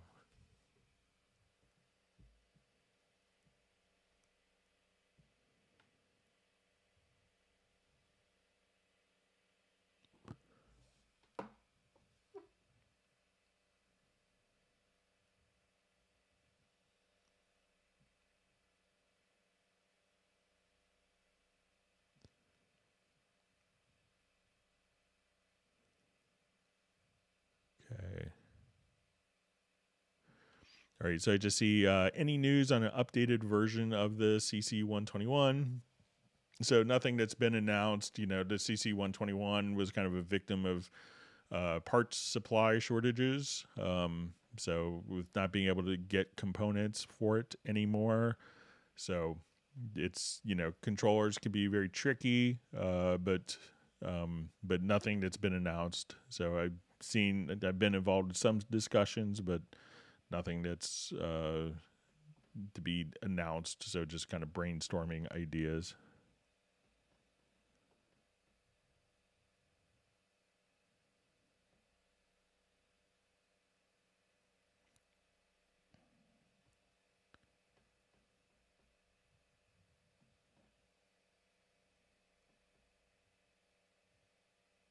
All right, we see Sable Winters on the live stream. So thanks for joining.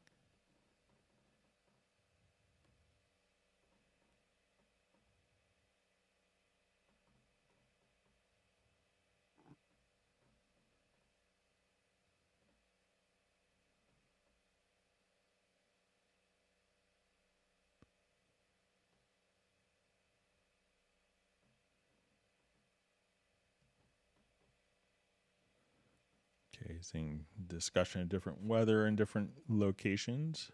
All right.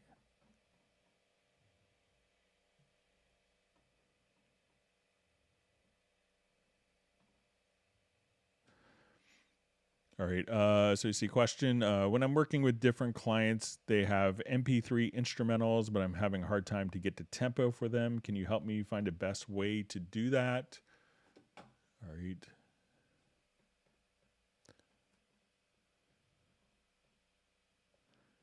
So probably the easiest way is once the MP3 is imported into Cubase, and realize that a lot of tempos may fluctuate internally. But an easy way is just to go to the project menu, select the event, and go to tempo detection and say analyze. So now if I wanted to listen to it,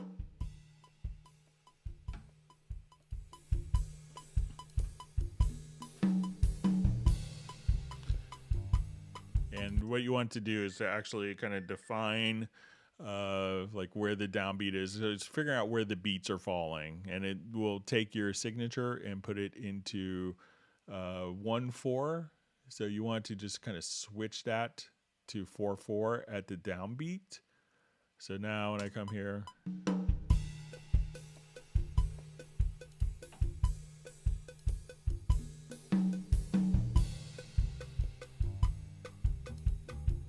and then you have a new tempo map. So even if you need to do it manually, you could use like the time warp tool. And once you have the time warp tool, you could put the track to MP3 and you could just move the measure to automatically fit, and that will adjust the tempo. So you could just kind of come right over here and adjust or tweak the tempo detection that was created already. So try the tempo detection.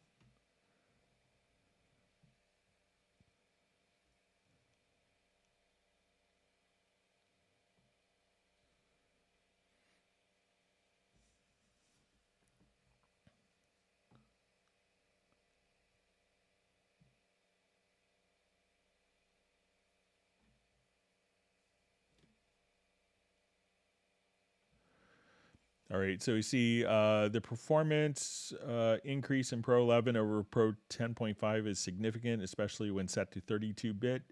Is the performance always better with 32-bit? I read that somewhere.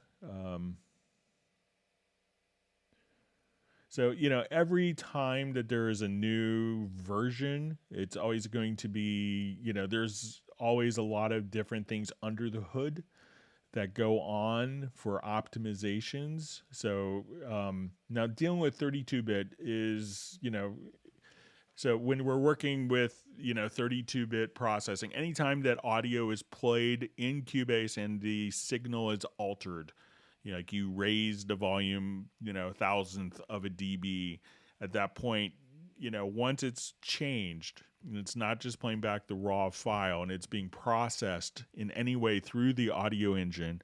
At that point, it's in 32-bit floating point. Now, some people, we can also have switched to 64-bit floating point. So it's a double precision. So when working in that, so you don't see necessarily a huge increase just being 32-bit, but some of the plugins, if you rely on like the built-in plugins, they are all capable of doing 64-bit, and many third-party plugins are capable of it as well.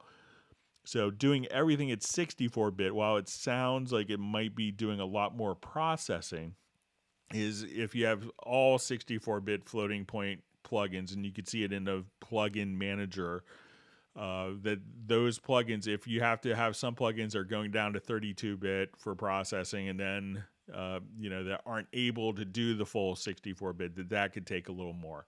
But I think it's going to be primarily due to there's always performance optimizations every version where stuff just gets tighter. They will support more CPU cores, you know. So that's always a thing that's constantly evolving with every new release.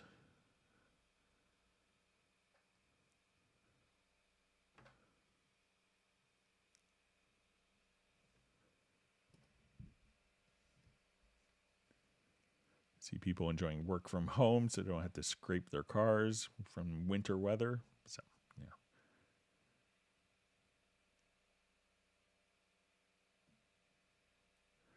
Okay, so we see Jay from Connecticut. Thanks for joining us, Jay.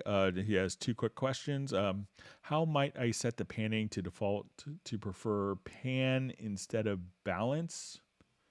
Okay, so let's say if I have my stereo track. So when we have a stereo track here, we could have two different panners. So we have kind of, this is called a balance panner, and we have a combined panner. So if I just wanted to go to my stereo combined panner, and this will allow me to have different widths and be able to kind of pan a little more flexibly. And I think that this is actually just a preference that could be set. So let's come over here, maybe under VST.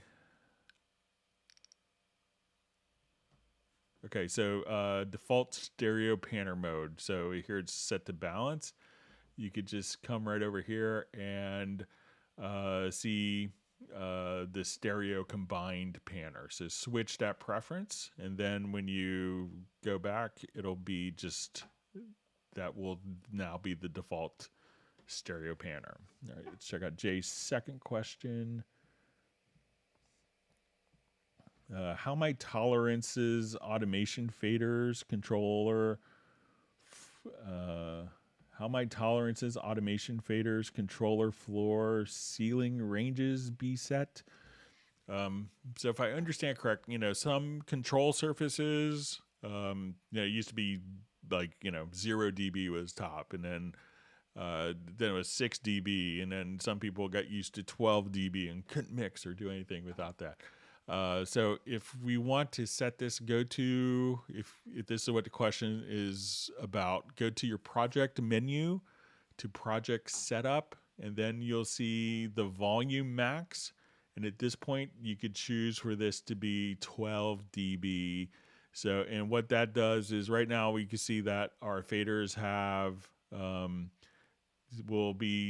we have 6 dB of gain on top of the faders. Now, if you have a control surface that does 12 and you have 6, it may not correlate as accurately.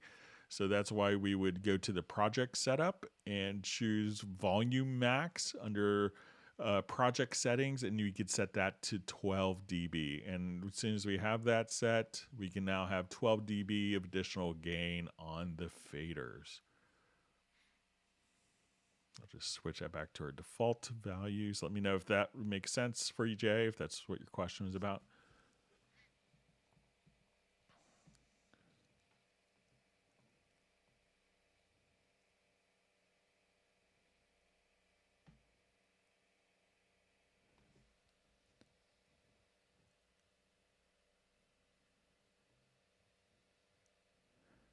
I see Michael Teams is just being proactive today with ice cream, so that's great.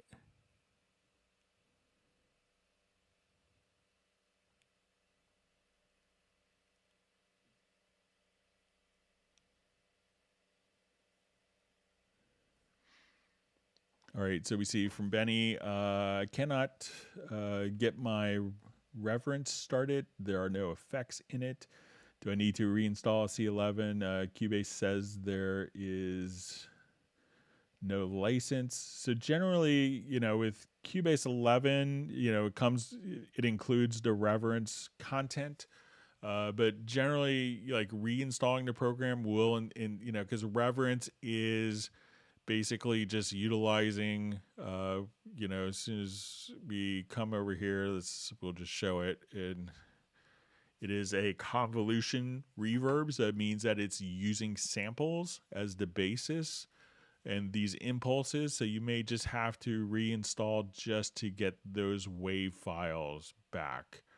So I would try that, but and also just try if it should be included with your Cubase 11 license. If not, try to just simply reinstall the eLicenser program. So if you go to elicenser.net,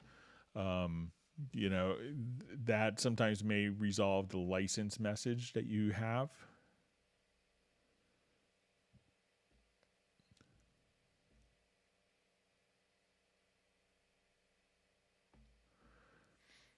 All right, so we see a question or just a comment.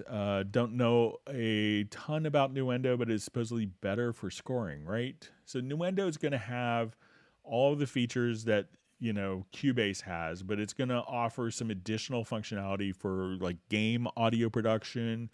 It's going to offer Atmos mixing as well as like ADR functionality. You have some creative tools like the Doppler effect. There's an effect that will allow you to do kind of create robotic voices. It will do reconforming, so there's a lot of post-production specific things. So if you're composing music for a film, Cubase is more than sufficient for that, and it's obviously used by Alan Silvestri and Hans Zimmer and Pinar Toprak, amongst many Junkie XL, amongst many other composers, Ludwig Göransson. So, it's able to work for them, but, Nuendo would have some advantages if you're taking the film and doing all of your ADR, you're mixing for Atmos, so you're replacing the dialogue. That's what ADR is. And, if you're like, oh, we just did this amazing mix and now we cut out 2 seconds of this scene, make everything work, the reconforming aspects. So if you're doing those types of functions, Nuendo has some benefits. If you're just doing the music for a film, then Cubase is, would do everything that you would need.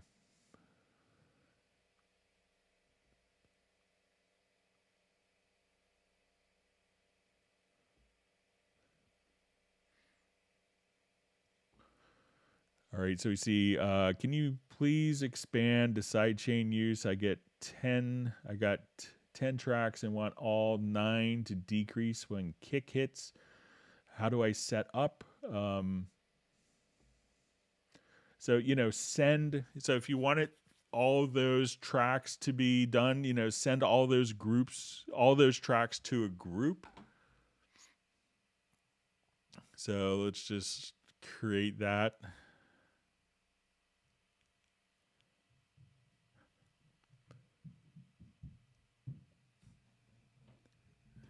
Hear my son just got home from school, from the bus stop.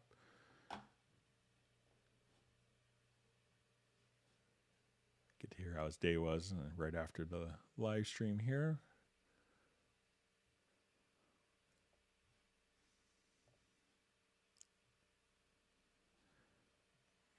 Okay, so let's say I want the bass to be the side chain for all of my drums. All right, I'll do something bizarre. Okay, so I'm going to take all of my drums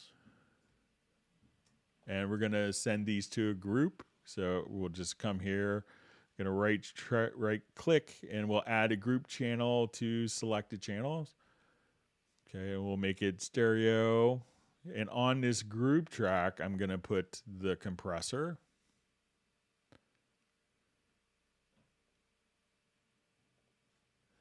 All right. And I'm going to activate the side chain, and now we'll take the side chain from the bass. So as we play, so now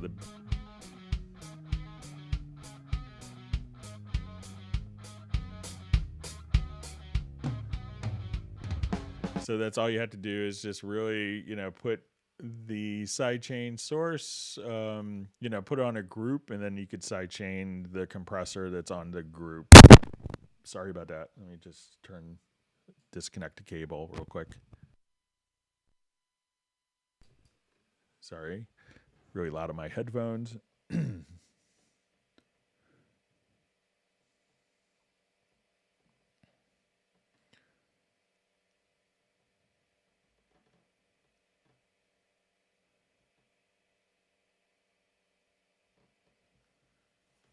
Okay.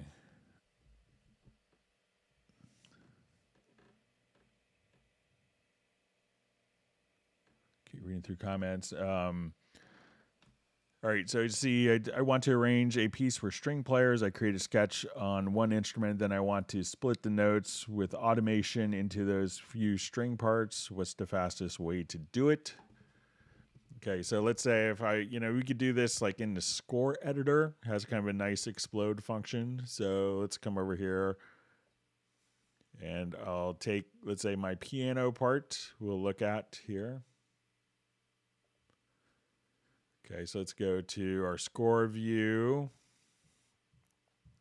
And then I think we'll select all the notes, and I haven't done this in a long time.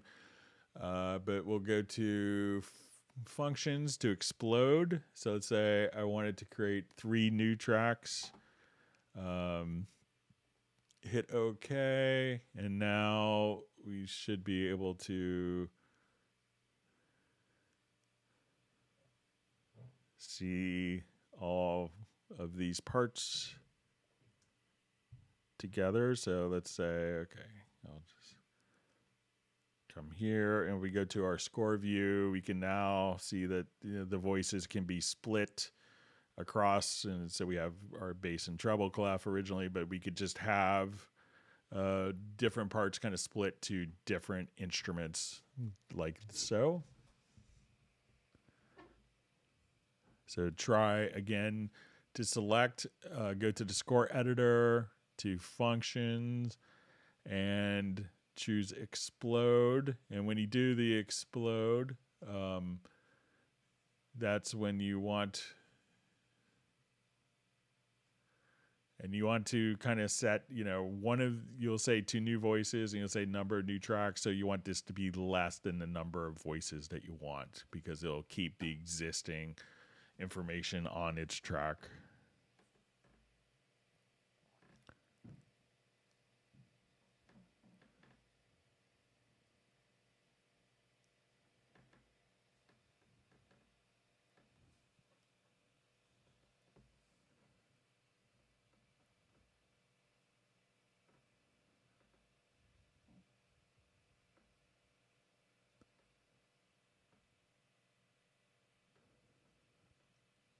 Okay, reading through more comments.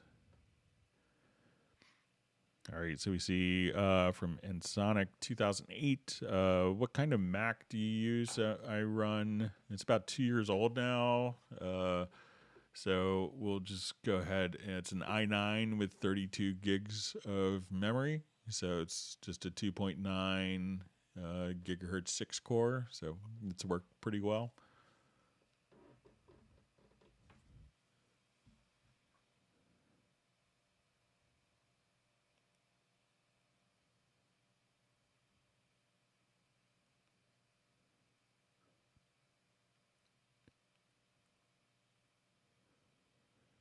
Okay, so we just see question. Hi, if I have a stereo track and I want to pan center only in my 5.1 output, what is the best idea? All right, so let's say if we have an output here, I'm going to create a quick 5.1 out.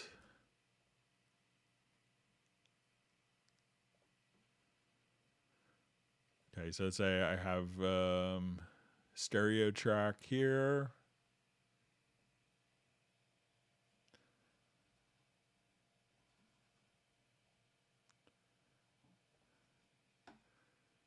So one is, you can say, okay, I want this to go to my, let me just, probably did it in another project. Sorry about that.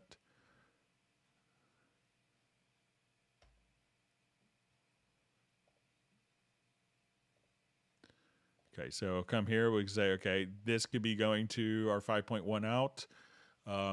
But one of the things you could do is also just come here and just send it directly to the center channel on the output. But if we send it to the 5.1 out and we want it to pan accordingly, so I'll come here, let's just go to the surround panner. So at this point you could bypass, particular channels if you wanted to. So if you just click on Alt, you could bypass channels. Now, a lot of times if it's going to be stereo, you may be kind of stuck where, okay, I want it to come here and we want it to be, we could kind of change the width of it so that it's more prominent in the center channel. But if it's stereo, you may still have, information that needs to be heard in the left and right. But, try adjusting the width or just sending it out directly to the center channel if you want to.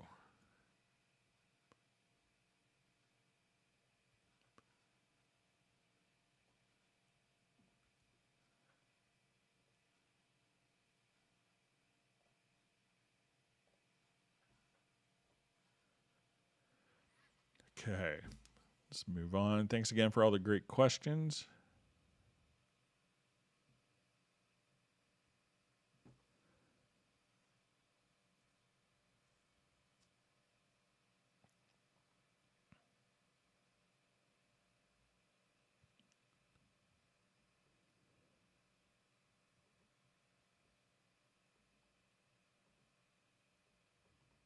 Okay, reading through questions. All right.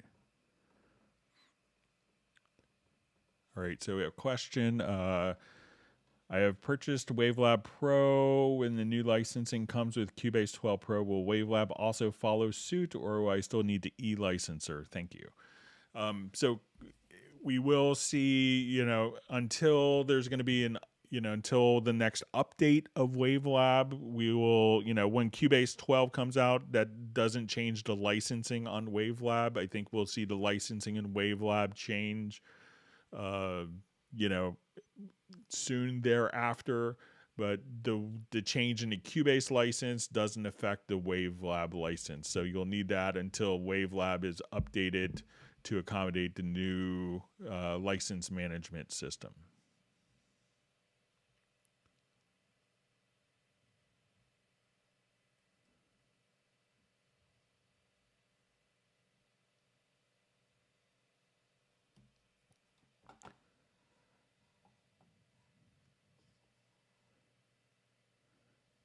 All right. So just saw that, sorry, Chatfield's being actively moving today.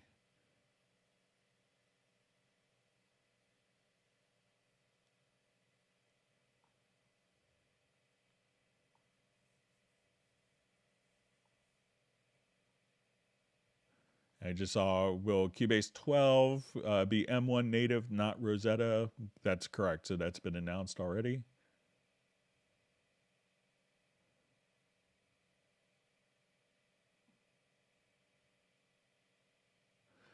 Okay, so we have a question. Is it possible to split my MIDI keyboard to have, let's say, from C1 to C2 patterns of Groove Agent, the rest of it Halion 3 or Pad Shop or any other synth? So all you'd have to do is just set up a input transformer, and we could do this for local. And what I want to do is we're going to say we want to filter out notes.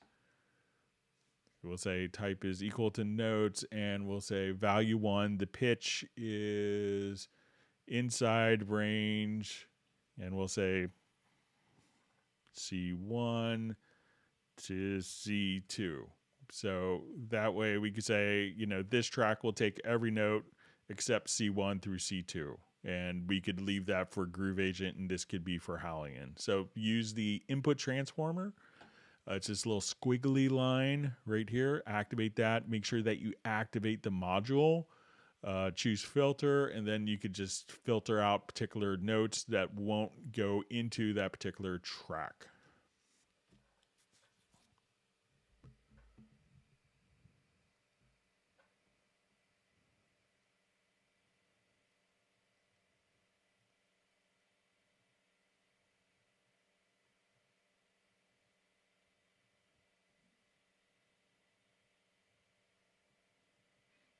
Okay.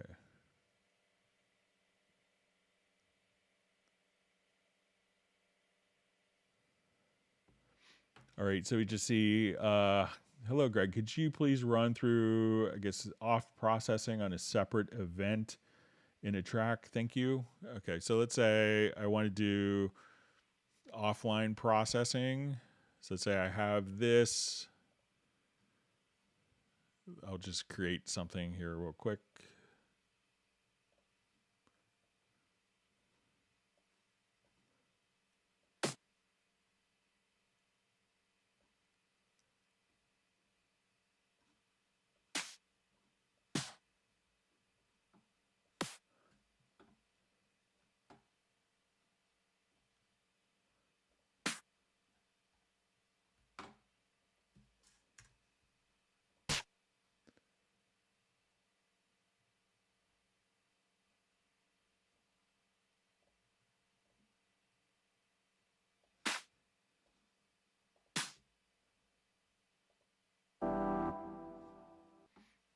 Okay, so I'll just grab some with a little more length in it.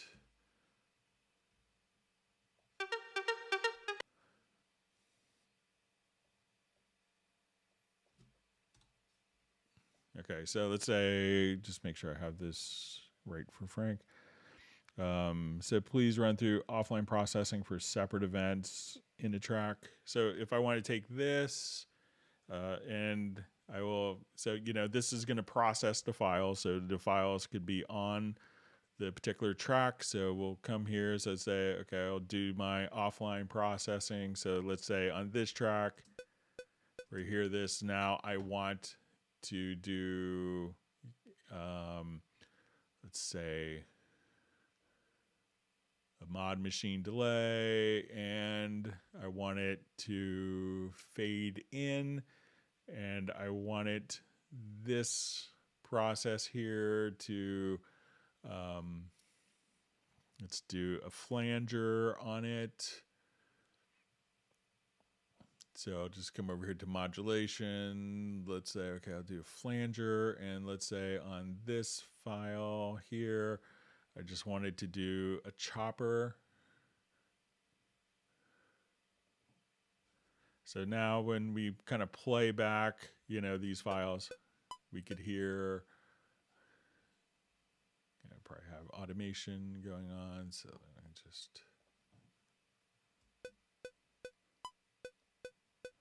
so, you know, as soon as we have, so when I select the event, I could see all of the various options here. And even if I wanted to just take that particular range and do, you know, a reverse on it. So anytime that I select a particular file, I could just come over here and say, okay, I want it to remove the flanger.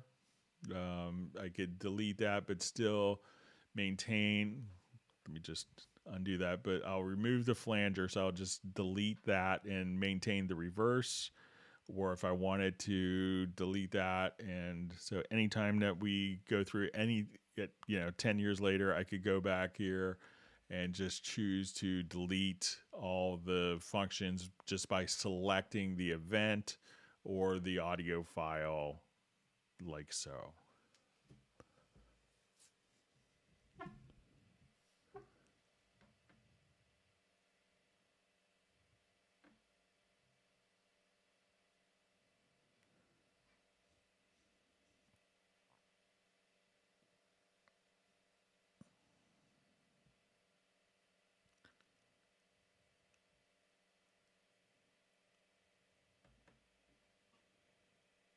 Okay.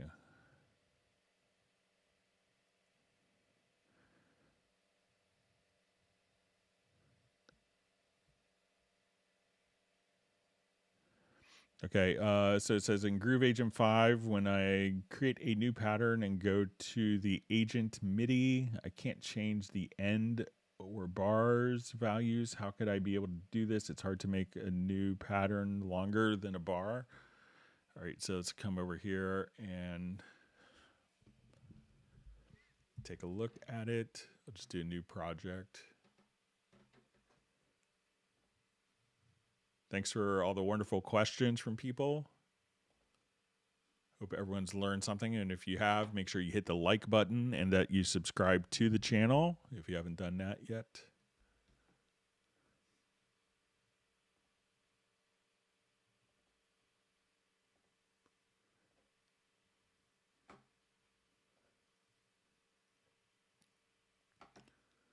Okay, so let's just load a kit quickly. All right, so we'll come over here. And we want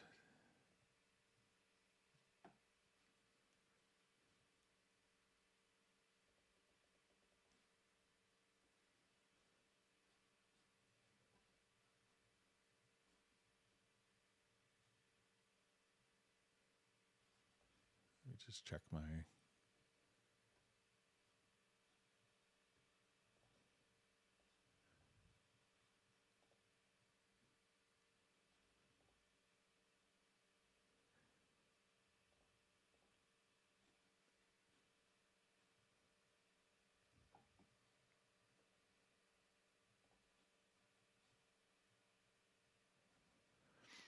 Okay, so if we want to do more,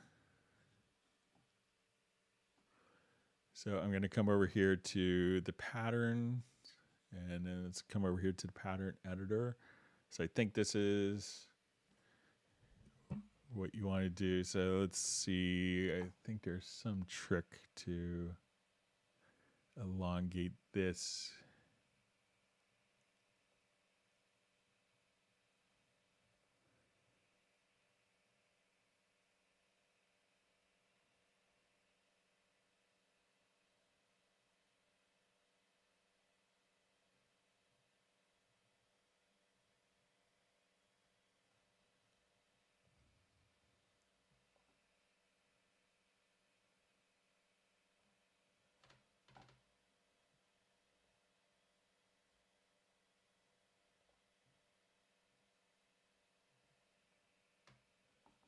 I thought that there was,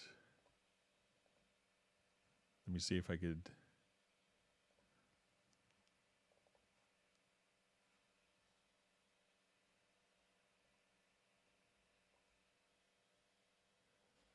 All right, so here's a 2-measure pattern. Let me just.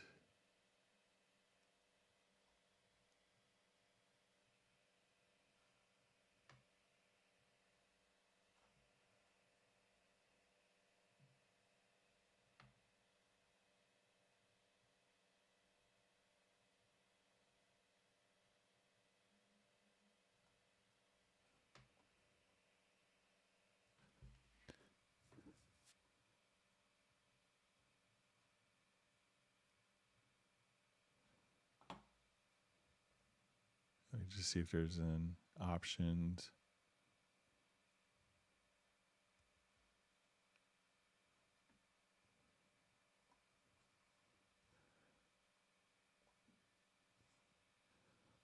So here's a 2 pattern. Let me just.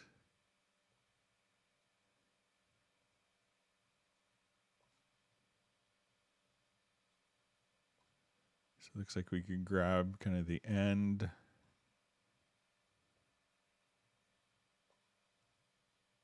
So maybe just kind of grabbing this over.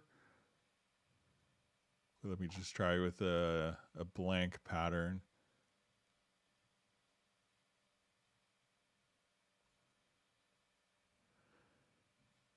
Yeah, I'm not sure why it's, I thought it was like a setting here that you could have it do more than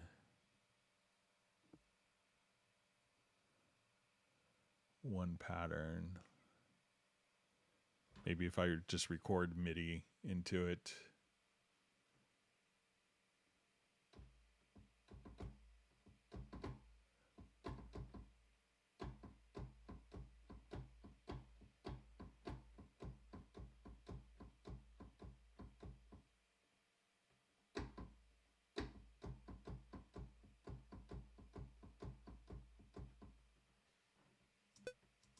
So here, now that I've recorded into it, we could see that we have the longer pattern. So maybe just record directly into it and see if that.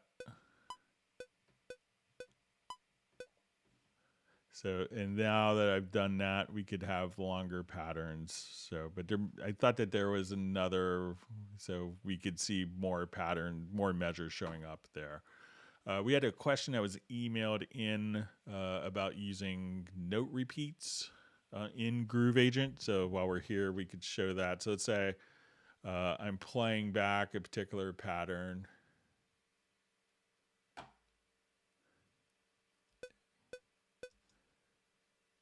And then we just add the instrument track with this.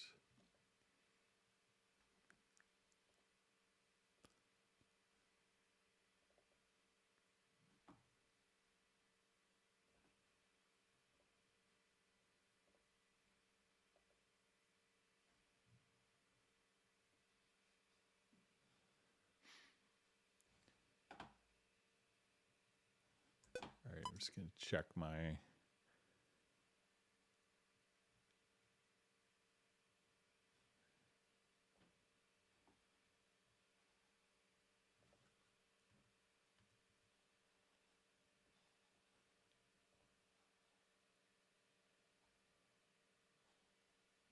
it seems like we should be hearing it. I'm just having brain cramp right now.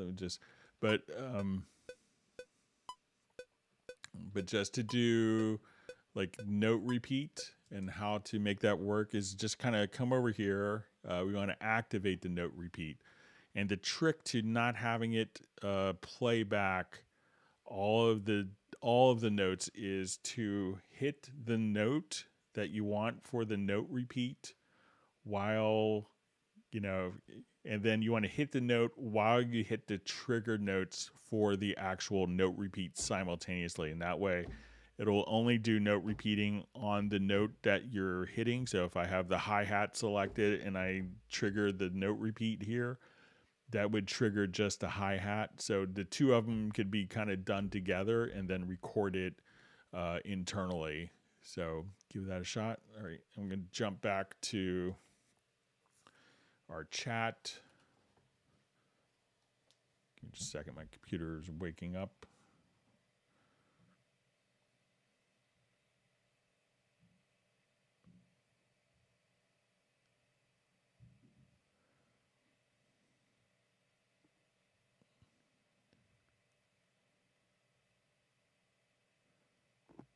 Okay.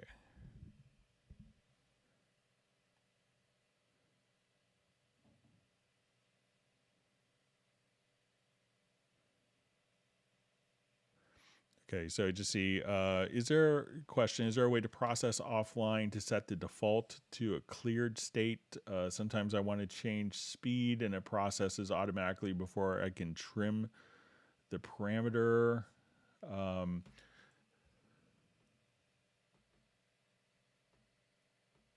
So if it's maybe with the offline processing, Jeff, maybe if we come over here, so let's say if we've done this and you're doing an offline process, check, one of the things that you could do is maybe not have it set to auto apply and see if that works. And that way you could kind of set everything up without it processes automatically before you can trim the parameters. So just uncheck auto apply from the offline processing. All right, so I see that we're just about out of time. We'll go ahead and wrap up. I want to thank everyone for all the great questions. We should have the index up in a few hours. I'm going to take a dinner break and get started on the indexing. We'll be doing another live stream on Friday starting at 1 p.m. U.S. Eastern. I want to thank everyone for the great questions. Everyone, please stay safe and healthy, and we will see everyone on Friday's live stream. Thank you.